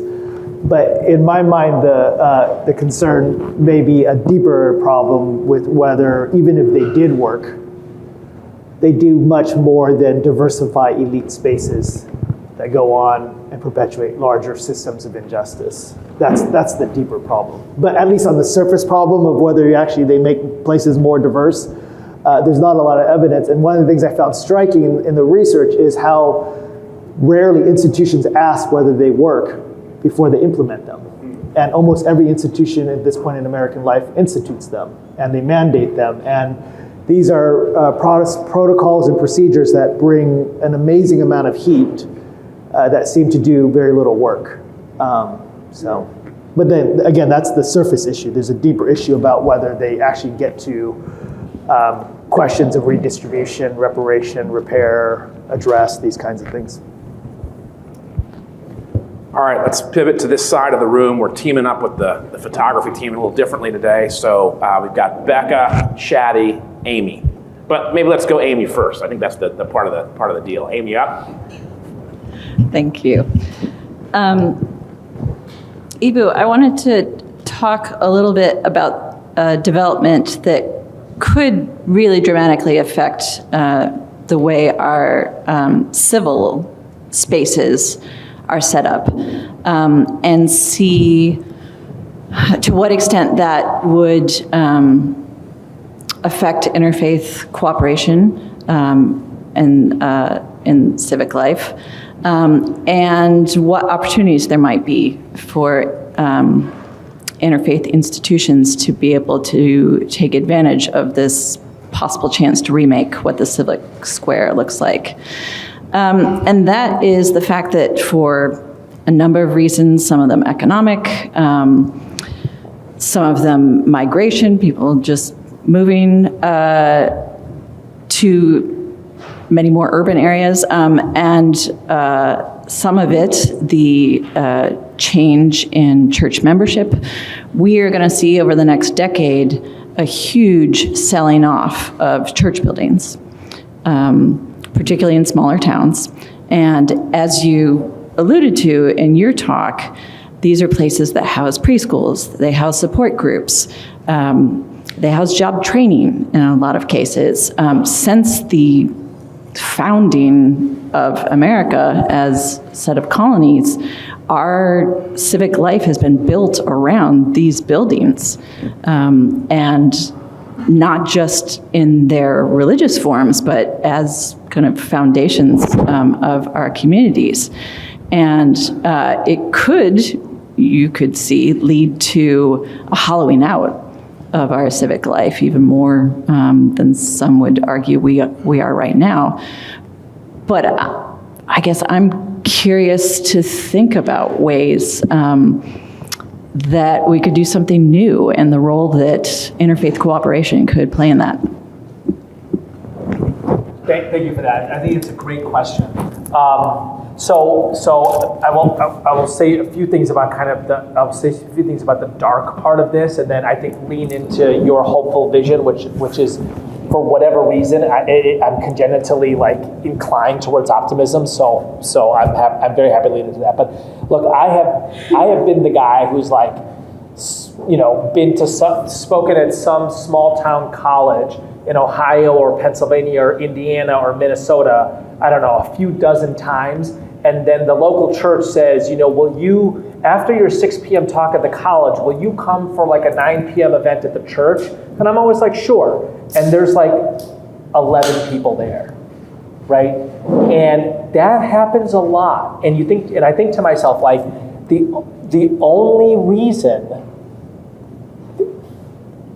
this place is just going on inertia, and at some point that's going to stop. And that's actually the case with a lot of civic institutions. So there are a number of small independent colleges, several hundred, who lose money or break even every year, and it's just a grind. It's just exhausting. And I don't know how much longer those places continue. And I don't know how much, there was just did you people see the piece in the New York Times about the woman who owned the bar in this small town in Nebraska, a town of 130 people? She's 88 years old. She owns the bar, and she's the registrar of the county and the mayor of the town. And basically, when she retires or dies, it's just everything is gone. It's just done. And she continues to come to work at 88 because she's I am it. That is a lot of small town churches. It's 3 people who are I'm going to keep this place going, and 15 people who are whatever you do, I'm going to show up. Russell is nodding. That is a lot of small town churches, right? It's Lutheran churches, it's Methodist churches, it's Presbyterian churches. And when those things go, that is very sad, because it is 15 people who show up, for the regular Wednesday night events, and you think to yourself, is this really worth it? But when there's a tragedy in that town, 1,100 people show up, and they need that place. They need that place, right? So what's the optimistic version of this? The optimistic version is that the fledgling Buddhist, Hindu, Baha'i, Muslim community around that small Indiana town within 50 square miles that have moved there for all kinds of different reasons, from the meatpacking factory to the IBM little wing there. They're like, hey, we could use that building. None of us can buy it on our own, but we could share it. I mean, do I think that could I think that could happen in some dozens of places. Is it likely to be the new norm in America? It's probably logistically hard, but I think you could see dozens of examples of those over the next 10 or 15 years. I will say one last thing on this, which is one of the reasons I refer so often to the late 19th and early 20th century is because of two people, Julius Rosenwald and Jane Addams. Julius Rosenwald is the Jewish philanthropist who built 5,000 black schools. Jane Addams is the Christian humanist who built the civic institution, which was basically the model for 20th century American democracy, from the Progressive Era to the New Deal. And I basically think we are living in an era of melt, and we need 1,000 of each of those. We need 1,000 Julius Rosenwalds to fund a new civic infrastructure and 1,000 Jane Addams to build it.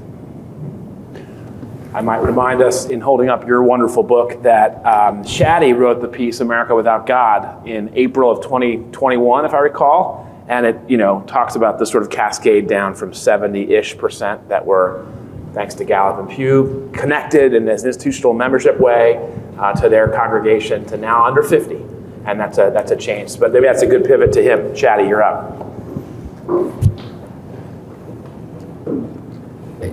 Yes, a comment and a question. I mean, first thing, Iba, I was struck by what you said about the relationship between Islam and Islamophobia, and how, in some sense, it's anti-Muslim sentiment that helped Muslims feel more Muslim and actually made our own identities more salient in the Trump era. And also there's a partisan component that, it feels very remote now, but there was a time when sort of ostentatious displays of solidarity with Muslims was a way to communicate one's dislike of Trump. So during the Muslim ban, we were the center of attention for a certain period of time. And it was a way, I don't want to say it was virtue signaling, because it was nice for Muslims to feel virtue signaled too. But the reason I bring this up is because I think there's been a very striking shift in just the past few years where Muslims went from being the center or one of the centers of attention to almost being forgotten. Like, no one really talks at least in the American context, Islam and Muslims are not particularly salient anymore. And part of that is because of Donald Trump. He stopped talking about Islam and Muslims somewhere around 2019. I'm not saying purposely, he just maybe lost interest, but also because something replaced it. I mean, just the rise of wokeness as the new threat and critical race theory and all these things just sort of displaced, I think, some of the kind of pre-2020 concerns in a very interesting way, which is good in a way for Muslims because we feel more normal. But I also can't help but feel that there's also a sense of loss that for those of us who came of age post 9/11, my whole adult life, Muslims have been very central and Islam has been very central. It's only in the last 2 years in my entire adult life that I've actually felt for the first time that we no longer matter as much. And I think that for some people that's great, obviously, but there's also something where people will not they're losing a sense of their identity because there's not as much bigotry. So it's not a fully formed thought, but it's just been, it just what you said made me think about that. And it's also worth noting that it's just like a funny, delicious irony that the person who might become the first Muslim senator in American history will have become that thanks to Donald Trump. And that's so I'm referring here to the great Dr. Oz. So that's also, it shows that something has really changed where that doesn't even seem so surprising to us anymore, that Donald Trump would be the reason behind it. So that's just a comment. And then just a question, I guess it's more towards Jonathan, but maybe Ibu, you have thoughts on this as well.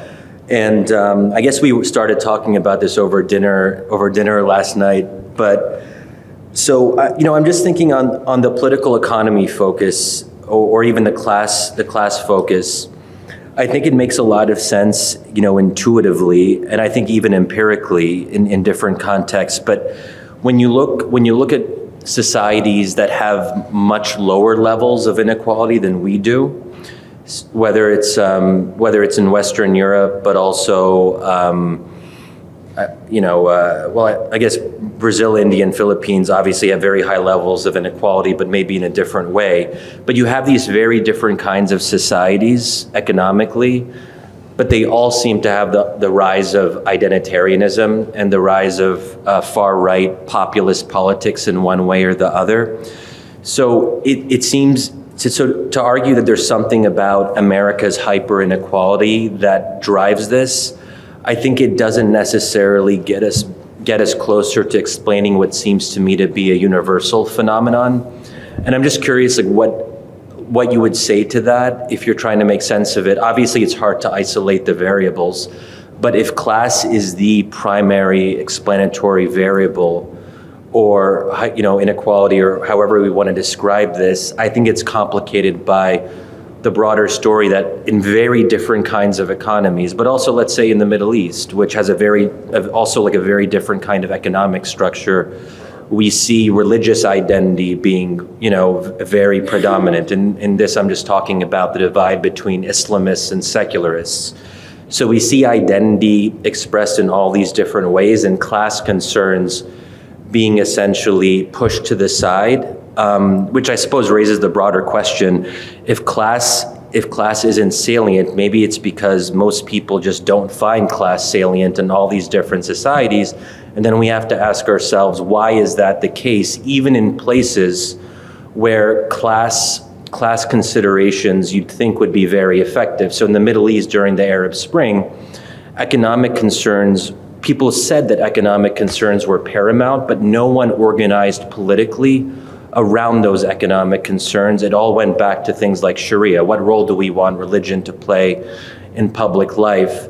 And that could lead us to some sort of false consciousness arguments that people, for whatever reason, people didn't realize that they were being distracted from what really mattered. But that's just a diversion. I'm curious how you would reflect on that and what that tells us about class analysis more broadly. Sure. I mean, just to your comments, Ibu, about Islam, one of the things that Trump started talking about, 2019, 2020, were Asians. Kung flu, China virus, this kind of thing. And there was this, I could certainly speak to the Asian American dynamic more, but there's a similar dynamic that there was a kind of resurgence of kind of Asian American racial nationalism as a bulwark against the onslaught of, as Russell Jung has documented, near 12,000 reported cases of anti-Asian violence at this point, or racism. So there's a similar dynamic within the Asian American context. It's a little unclear what Asian American identity names, what it picks out or captures. If I speak about being Vietnamese American, I speak about a language, a food or a cuisine or a history. Asian American, it's a little bit more nebulous what that names. So anyways, so as to the question, that's why I always talk in terms of political economy, never just economy, right? So it's economy integrated to power, culture, and so, and how people parse it out and what they, rest their case and make their cases on. With the example that you talked about, certainly is different parts of that dynamic. But I'm probably not like those who say everything could be understood through class. It's a lot more could be understood by thinking a little bit more about class. That's the argument, right? And interestingly, race in America has largely been thought about separate from questions of class. This was certainly not always the case, right? So, Ibu's written about him a lot as well, but say Bayard Rustin, right? Bayard Rustin understood this as deeply integrated. And there's a moment in civil rights where this is a heated debate within the movement. Can we push the question of race internal to its political economic reality So is civil rights, is the outcome, the projection, the deliverable of civil rights also tied to questions of poverty? Or do we need to make some political compromises because we can offend so many people by bringing in the class question? Should we narrow it simply to, say, the race question? This is Matt Brunig has recently done work on this, the distinction between thinking about the racial wealth gap and the wealth gap as such. And what are the proper remedies when you think about it one way or the other? So yeah, so it's certainly the attempt to say we need to think through class, but I'm certainly aware of the kind of problematic that you put on the table, which is it can't be reduced to class. That's why to me it's political economy. It's not, say, just neoliberal capitalism, it's racial capitalism, right? It's the entwinement of economy, politics, culture, right? All the ways that these produce what I would describe as a diseased racial imagination by which we understand other human beings. So can I have a little bit of fun? Yeah, please. So, given that Asian Americans are quite dramatically overrepresented at elite universities, right? And again, it's kind of 3 to 1. They're between 25 and 30% of the Ivy League, and et cetera, et cetera. It also means that they're dramatically overrepresented, at least at the lower levels of consulting companies and investment banks. And part of what consulting companies do is, I'm just going to put it bluntly, they unemploy people. They close factories down. So, and a lot of the people who work at those factories are white people, not exclusively, but this is like the political economy of white working class America. I'll never forget this. This is 2016. It's right before Donald Trump becomes the nominee. It's like April or something like that, April or May of 2016. I fly into Newark Airport. I'm in the back of a black car on my way to give a talk about race at Princeton. And the driver, white working class guy, and I are having a friendly conversation. He's a Trump supporter. I'm like, you seem to be too nice of a guy to be a Trump supporter, blah, blah, blah. He's like, why are you going to Princeton? We're kind of having this friendly, semi-searching conversation. And then he tells me, he's like, I used to work at a factory making seatbelts. I've made up to $35 an hour. And then a bunch of guys who look like you closed my factory down. And you know what? He's probably right. Yeah. What did he mean by books? I mean, I'm an Indian American in the back of his car on the way to Princeton, and he's basically like, a team of people who look like you came to my factory, and they're the ones who unwound the factory. Did he mean people wearing suits and ties? No. He meant Asian Americans with elite degrees going to Princeton. And he just said it descriptively. Not a lot of venom in his voice, right? And totally plausible, right? These are our friends, right? These are the people we went to grad school with. These are the people on my board. So, I mean, I'm asking an obvious question vis-a-vis your very important framework. Yeah. What is our role in the racialized political economy of American meritocracy vis-a-vis the white working class? Yeah, so for those of you that are aware of the literature, Asian American studies focuses a lot on what's called the model minority myth. And in some ways, I want to say almost the entirety of Asian American studies is in a kind of committed battle with the model minority myth. So the model minority myth was first penned by a sociologist at Berkeley named William Peterson, who said, this is in the height of the 1960s. And it was clearly a disciplinary move against black folks. It was saying, well, look at these Japanese Americans. Over and against all the oppression and marginalization, they've succeeded. Y'all black people ought to, get on board with being minorities in this way. This is what makes them models. So Asian Americans have been at war with this forever. And so the response to Ibu would be to say, wow, Asian Americans are disproportionately represented among elite universities. Well, let's drill down on the numbers. And that's really only specific Asian Americans, not, only 20% or something like that of Vietnamese Americans go to college and this kind of thing. So that's been the move. But I don't think that the most perilous or, say, nefarious problem with the model minority myth is that it gets Asian Americans wrong, though I think it does.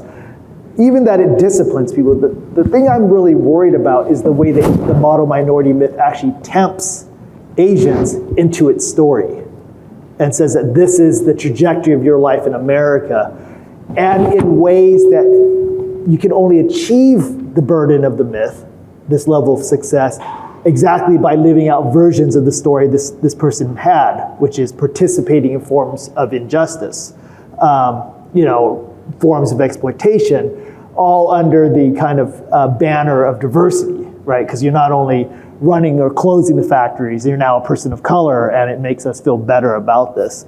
So I'm worried about kind of the ways it draws Asian Americans, the model minority myth, into a kind of script for their lives that put them on, say, pathways to the elite universities, and then at the upper echelons of a society that drives incredible forms of inequality. So I'm equally worried about that as well. Yep, and we're going to flip. I have a hard time saying that a national framework of political economy should have a different logic than meritocracy. This is why I think religion is so powerful. That's right. Right? Because it is an alternative narrative for what a good life is that I think it's very dangerous to write into national law, so to speak, but it is very powerful for an individual or an identity community to consider as an alternative script for that. So I want my kids, for example, to basically think of two scripts. I think meritocracy is important. I want them to be the best basketball players and students and whatever that they can be. And Islam is really important. And there are points when those are deeply in tension, right? Often when it comes to which fruits will I pluck from the tree of meritocracy. But would I prefer that a school system or a university or an economy structured itself by a different line, that basically factories that were not profitable for a company were continued to run, because at some point then the company fails, right? So there is a brutality to that reality, and I just think that it is leavened by a different reality, and I think that religion is the most powerful alternative there. Yeah, so as you said earlier, and as you draw out in your divine economy part. So quick, and then let's go to Becca Rosa. Yeah, well, that's what I was going to say. And then I go back and forth on what types of interventions or remedies I think need to happen at the state and federal level. But this is why the question about civic life and local associational life is so critical to me. And it's exactly this, is that what you're going to lose in losing these local religious forms is alternative imaginations, different ways of imagining the world. So let's say, at least for the foreseeable future, we're going to live in a meritocracy that's neoliberal capitalism in its global form. What are the ways that local communities can cultivate alternative imaginations, both, say, for our kids that have to operate in multiple spaces, but also for communities to imagine? So what I try to do in the second half of the book is to try to give voice to a community in San Francisco that does this. They live in something I describe as a deep economy. They imagine the world is rife with justice and mercy because the world is God's world.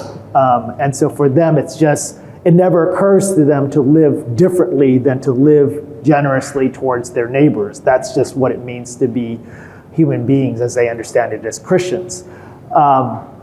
And so the loss of these local communities then means the loss of these alternative imaginations, different ways of cultivating humanness in this world. And I think this is deeply critical. And that's what I think one of the most powerful things that religion gives us. And certainly I would say that for Christianity. So. That's great. All right, hard stop at 3:45. We got 5 people up: Becca Rosen, Tim Alberta, Kelsey Dallas, Melanie Mason, McKay Coppins. Hi, thank you both so much. I have a kind of odd question. I hope this comes out clearly. But I find this conversation fascinating. It's intellectually stimulating. I really enjoy it at the theoretical level. I will say that in my lived experience, when this conversation happens about inclusion and exclusion in an institution, it's often a lot less enjoyable. I've seen that these conversations just tear apart many institutions I've been involved in, my own synagogue, certainly many institutions that my friends are involved in. It's just a topic of constant conversation. And of course, these are institutional problems, but when you live through it, it's a personal problem. These are friendship problems. They are really hard emotionally, and people get very invested. And I guess my question is just, if you could reflect on that, what can we do to get better at these conversations? How do you cope with them emotionally, personally? And just how do we treat each other better when we're engaging in these conversations at the personal level? Yeah, I mean, that's what I say. It's what I mean when I say, or at least the way I describe it, is that the conversations often bring a ton of heat, and it can't help but be personal and deeply interpersonal, right? In these conversations, the thing most of us are thinking about is, how do I not say the wrong thing? Right, and so the kind of heat then is almost the exact opposite of what we need to honestly engage with the human beings around us. And so that's part of the great challenge at this moment. And I'm not quite sure, especially in the age of social media, which we're really just beginning to come to terms with the ways it's affected the discourse. I mean, think about the conversation around CRT, right? And so it's kind of like, are you pro-CRT? Are you anti-CRT? It's an absurd way of thinking about it. I mean, it's like saying, I love cellular biology. I hate cellular. I mean, CRT names a wide discourse. Not everything that names itself cellular biology is good cellular biology, right? And so it's the same kind of thing. CRT is developed over decades. It's a serious intellectual discourse, and like any discourse, it has ranges of contribution. But it's become such a politicized concept that it then valorizes us into a conversation. So since I'm anti-blackness, I'm against anti-blackness, then I must be for CRT in every articulation of it, right? And then, so you think about the kinds of broad, sweeping ways that these conversations happen, and it's not clear to me at this point whether these conversations yield to anything at the end of the day other than recitals of white guilt. And maybe we think that in a world where there's so much white nationalism, white supremacy, we'll take some white guilt because it gets us somewhere. Well, it doesn't really address most of the issues that are most important to most of us, and we often know that. Maybe that's all we're willing to pony up on, right? Because at least it gives us something. That's the great worry at this point, is if we're just kind of cycling around these. And just to affirm what you said, I've certainly been in those conversations. You feel like something's getting done. You feel like you're self-censoring. It's very intense. It's very heated. At the end of the day, the result is maybe you had less friendships than you did before.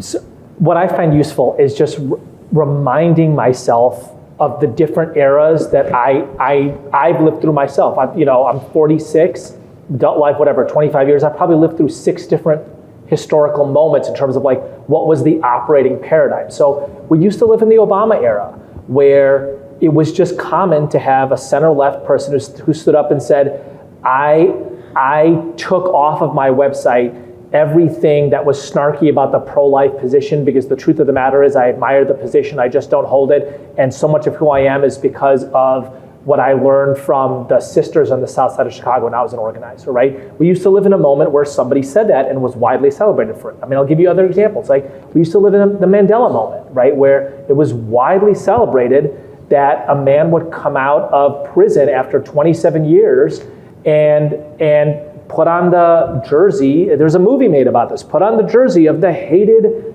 white Afrikaans rugby team and change that symbol from a racist symbol into a rainbow symbol, and say things like the most dangerous person is the humiliated man, even if he deserves to be humiliated. So we've lived through those different moments not that long ago. I think operating paradigms don't last forever. This one is going to change too. I hope it doesn't change to something worse, right? I'll end this little segment with this provocation.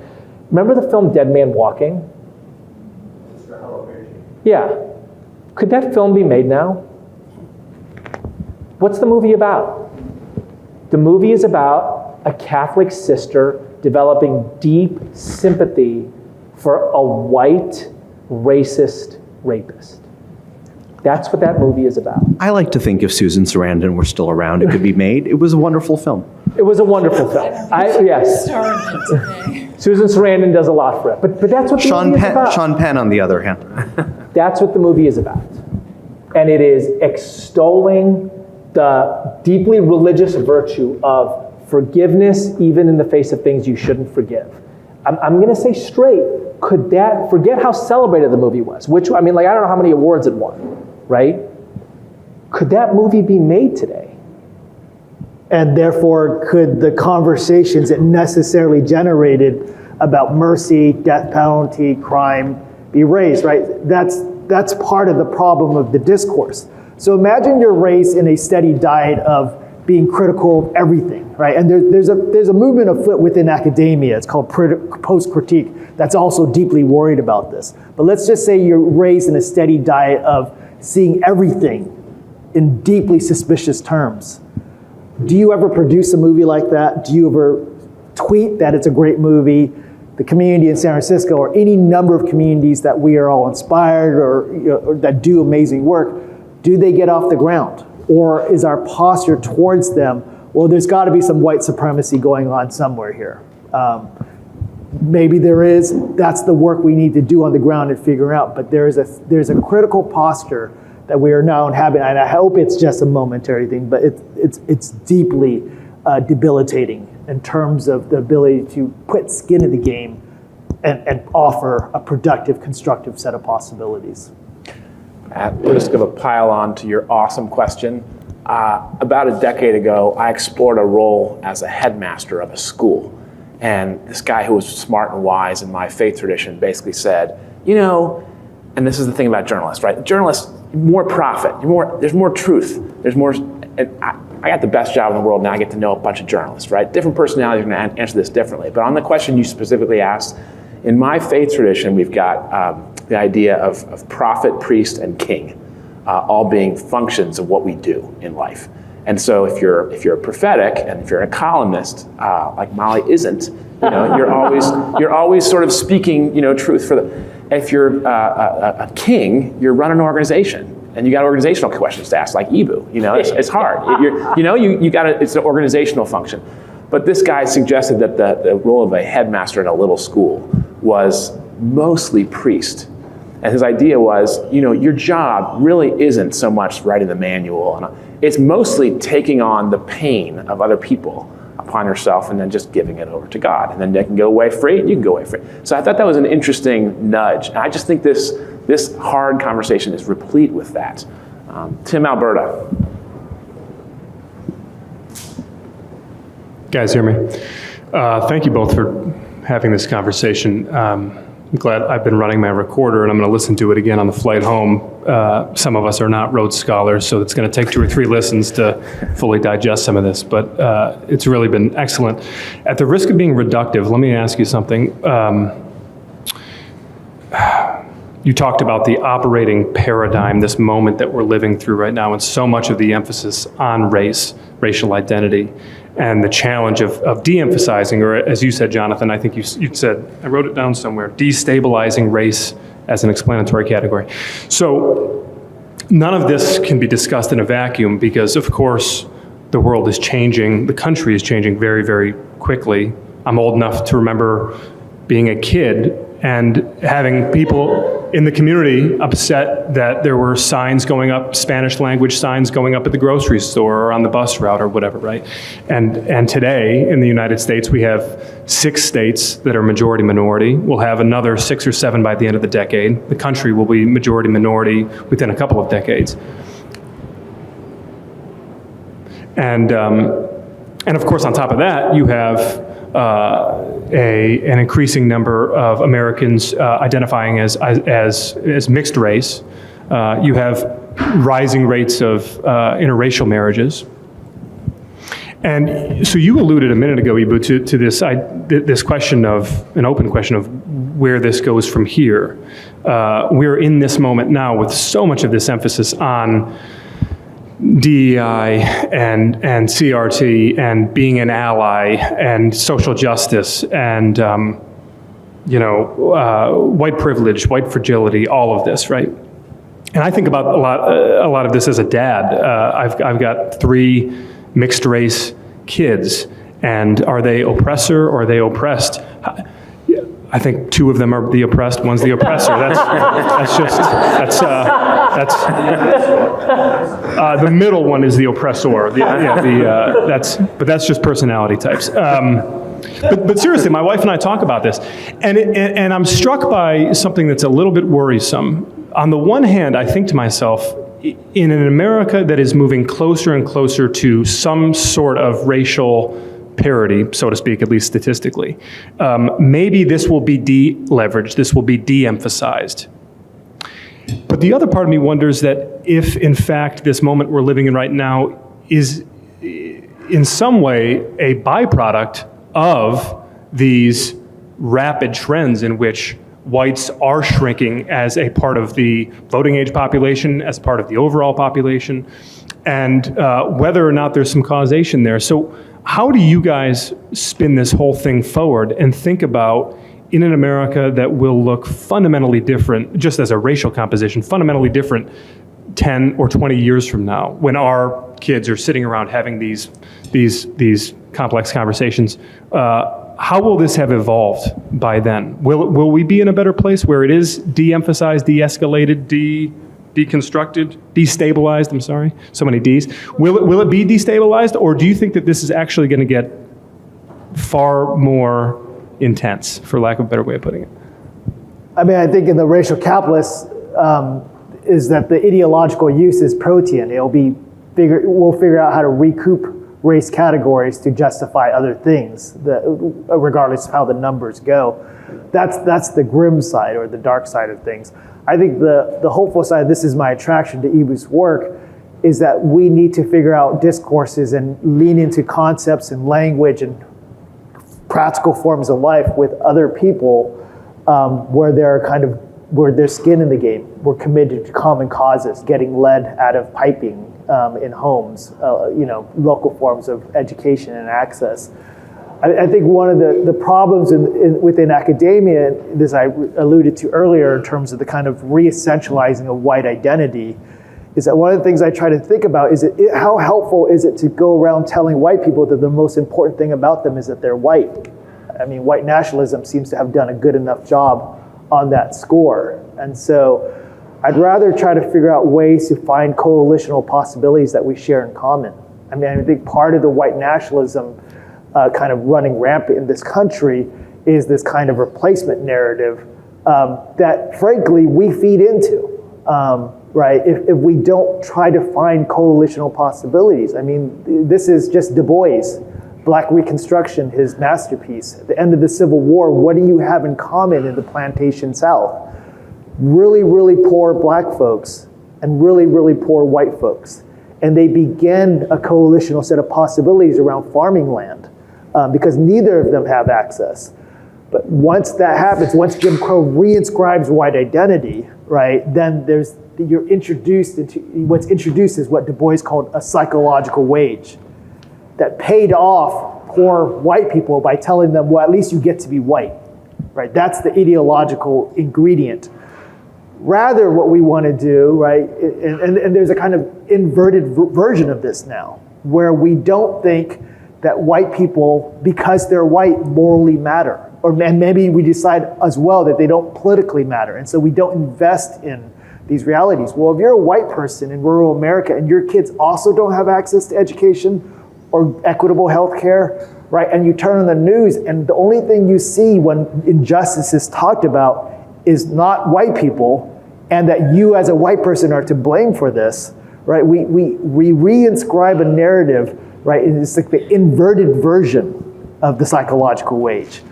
We need to find better ways, and my guess is that local forms of community, many of which are religious, cross-racial, put us into practical projects with each other where the race stuff is deflated, its power is an explanatory category, and it forces us into kind of grounded life with one another, textured life with one another. That's what I want to hope, and I think that's what Ibu's been doing for a couple of decades now. Interfaith.org, and you can make a donation. InterfaithAmerica.org. Interfaithamerica.org. Let me make two quick points. Thank you for that, Jonathan. All of it, both the analysis and the compliment. Two quick questions, 2 quick points. One is, 50, 60 years ago, was it Michael or David Novak who wrote the book, The Unmeltable Ethnics? Who? Michael Novak. So anybody remember this book? This was how the Slavs, the Greeks, the Italians were never going to be white. This is written, 1950s, 1960s, 60 years after the term the melting pot was invented. Okay, the term melting pot was invented by Israel Zangwill in the early 1900s. 50 years later, this Catholic sociologist writes this book saying, hey, we've tried for 5 decades. It's not going to happen. You Greeks, you are people of color. You Slavs, you are people of color. You Italians, you are people of color. So here's my provocation. Are Latinos the next white ethnic group in America? Or Asians, is what you're asking. Both. And it's such an obvious question, given American history, that the stunning thing is that it's not the dominant discourse.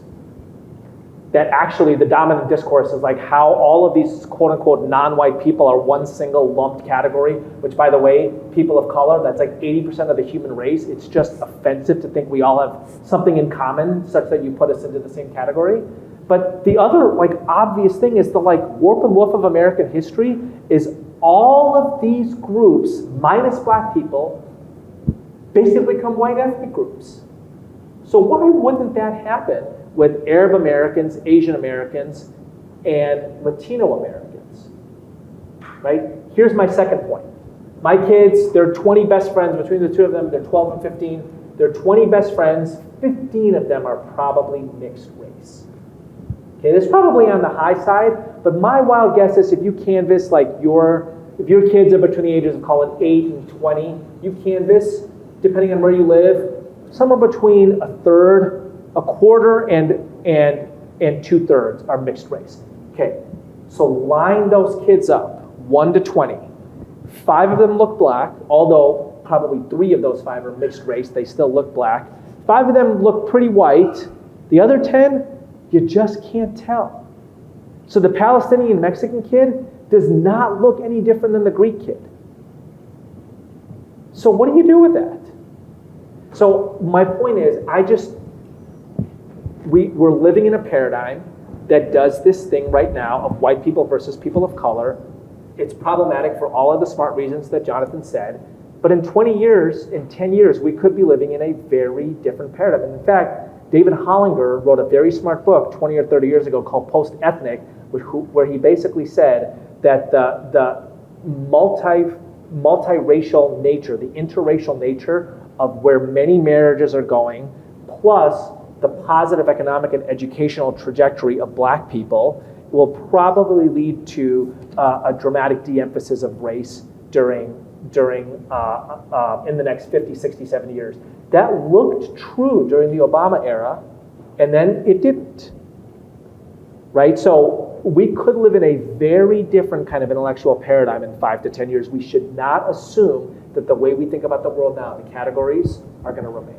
Josh, can I just a really quick follow-up to Jonathan? So, Jonathan, you made the point at the end there. You said that religion can play an essential role in trying to destabilize race as the explanatory construct. But parallel to this trend line of whites becoming a smaller and smaller piece of the population pie is America becoming more and more secular, and the rise of the nuns, the rise of people who are not part of any faith tradition at all.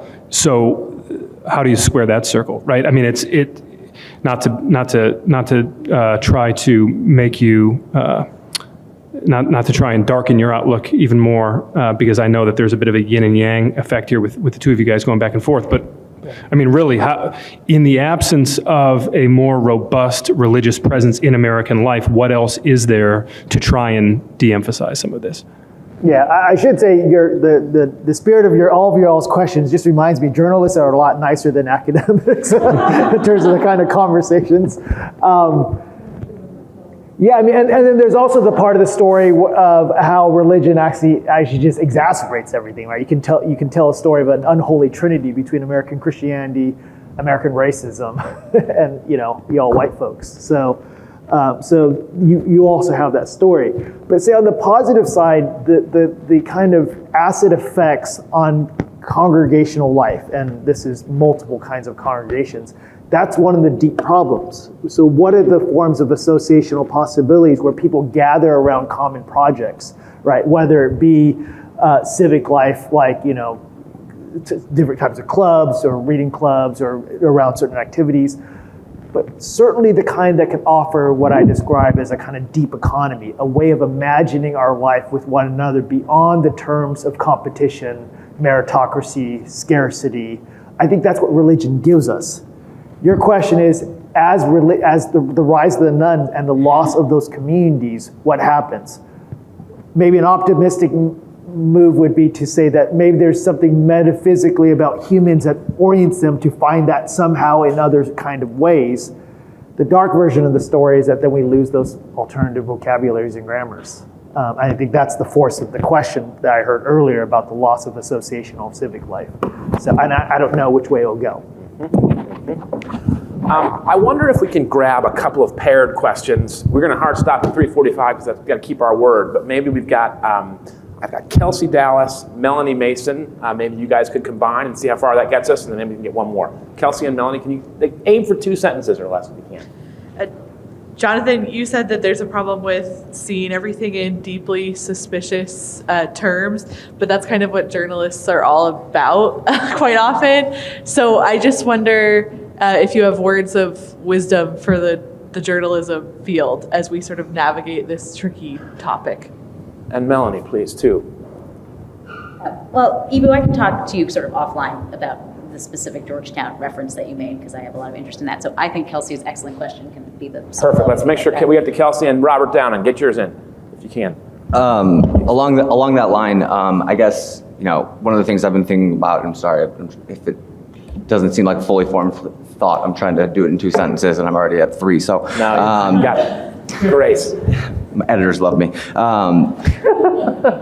I guess within the context of the space in which I work mostly is in white evangelicalism, and specifically on an issue that is both systemic but individual, especially in a congregational denomination like the SBC. And I guess, if you look at all that polling on white evangelicals on concepts of individual sin, Jonathan touched on this very earlier on individual sin, on what is the root cause of things. They see themselves often as not part of the system, so therefore everything is an individual failing. I mean, it's the same type of rhetoric and belief that applies to racism, to child abuse, to what have you. And I guess I'm just wondering, as two people who think often about, concept of talking about how we talk about stuff, I guess what have you guys found helpful to try and pierce that veil, or is it impenetrable? Mm-hmm. And let's get Hal Boyd as well, and then you guys have one closing comment, okay? Hal. And Jack, if we can, why not? This is going to be interesting. Load the mind, please. A good intellectual exercise to combine all these questions. So I've just, generally the Gallup trends have us at the lowest race relation rating that we've had in I think since 2000. What do you attribute that to? And the drop off seems to be around 2013, somewhere around there, and then just starts to precipitate. Now we're at the nadir of that. That's my question. Good. And then just real briefly, just bouncing off something both of you said, I'm curious about your thoughts about what happens when you were talking about religion as this vehicle to kind of unsettle a lot of these trends. What happens when they theoretically could do the opposite? So I'm just using this as an example. The Hispanic evangelicals in particular, as individual faith communities are one thing, but are definitely targeted by the Republican Party right now as a place to expand their influence, and then some of the figures within those spaces, that overlaps with whiteness and what have you. And so what happens when those religious identities also complicate political identities, which also complicate how you talk about racial identities, when they don't work in the direction that you were talking about earlier. Thank you guys for such easy questions. All right, 2 or 3 minutes of closing comment, like TV, and then we're done. Who's up? I'm quite optimistic about journalism. When I was doing research for the book, I actually found my most hopeful story was written by journalists who were seeking out places in the world they thought, hey, this is actually a place of hope, and I want to tell this story. So interestingly, the book's got two big sets of pushback. One is whether my account of racial capitalism is sufficient to capture racism. Perfectly good question. And the second one is, how dare you offer a constructive proposal? And I'm not sure what to do with that sense of things. But I look to a lot of journalists, or journalism in general, to tell really powerful stories. I mean, there's so many good questions. I just want to say, the individual corporate thing, I mean, at least I lived on campus for 10 years with the undergrads, and the best way I got them to do this is to help them tell stories where both were deeply entwined with one another. And I think, at least in Judaism and Christianity, that's always the case.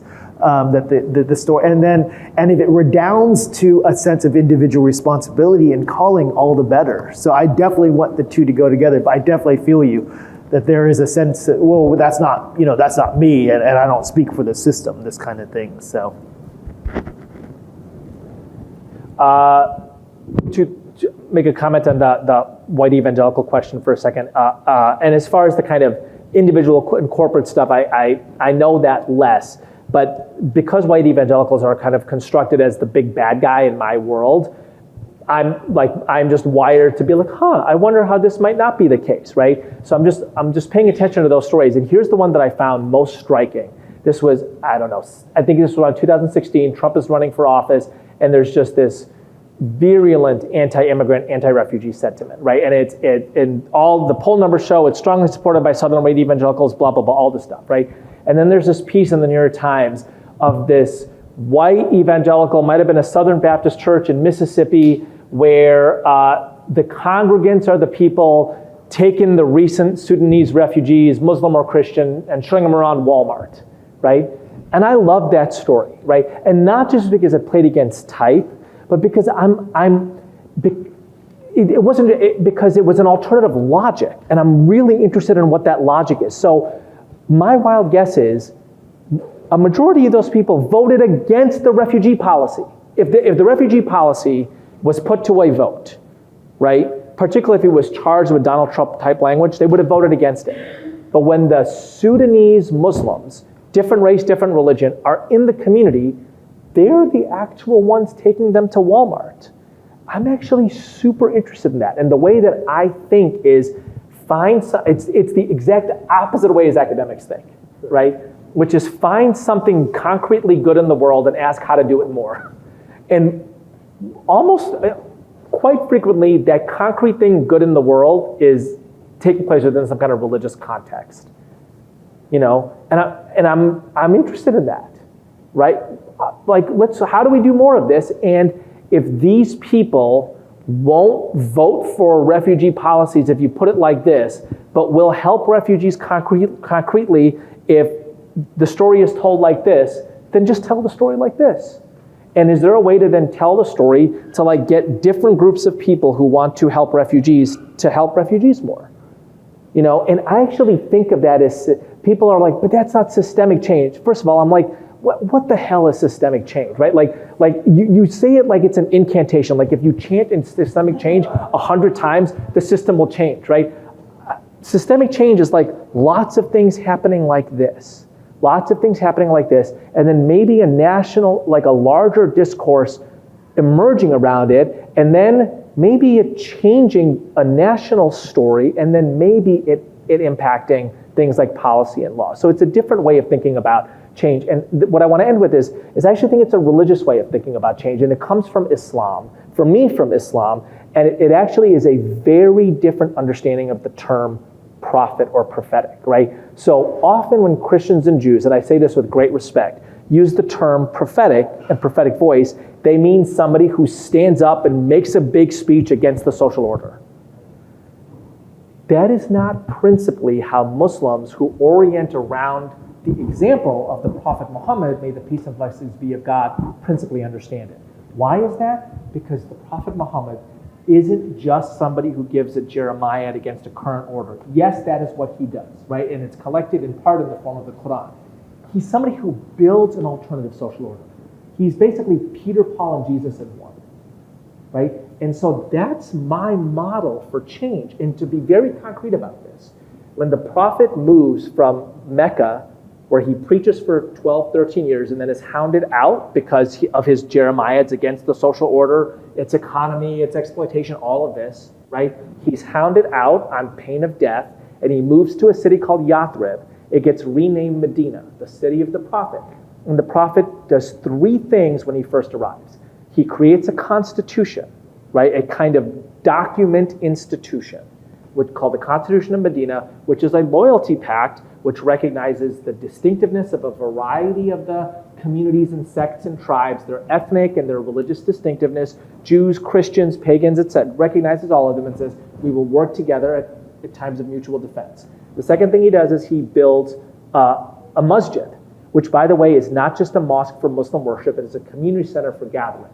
So when Christians come to Medina to do things like argue doctrine with the prophet, when they need to pray, they pray in his mosque, right? So he builds a community center, an institution. And the third thing he does is he builds a market.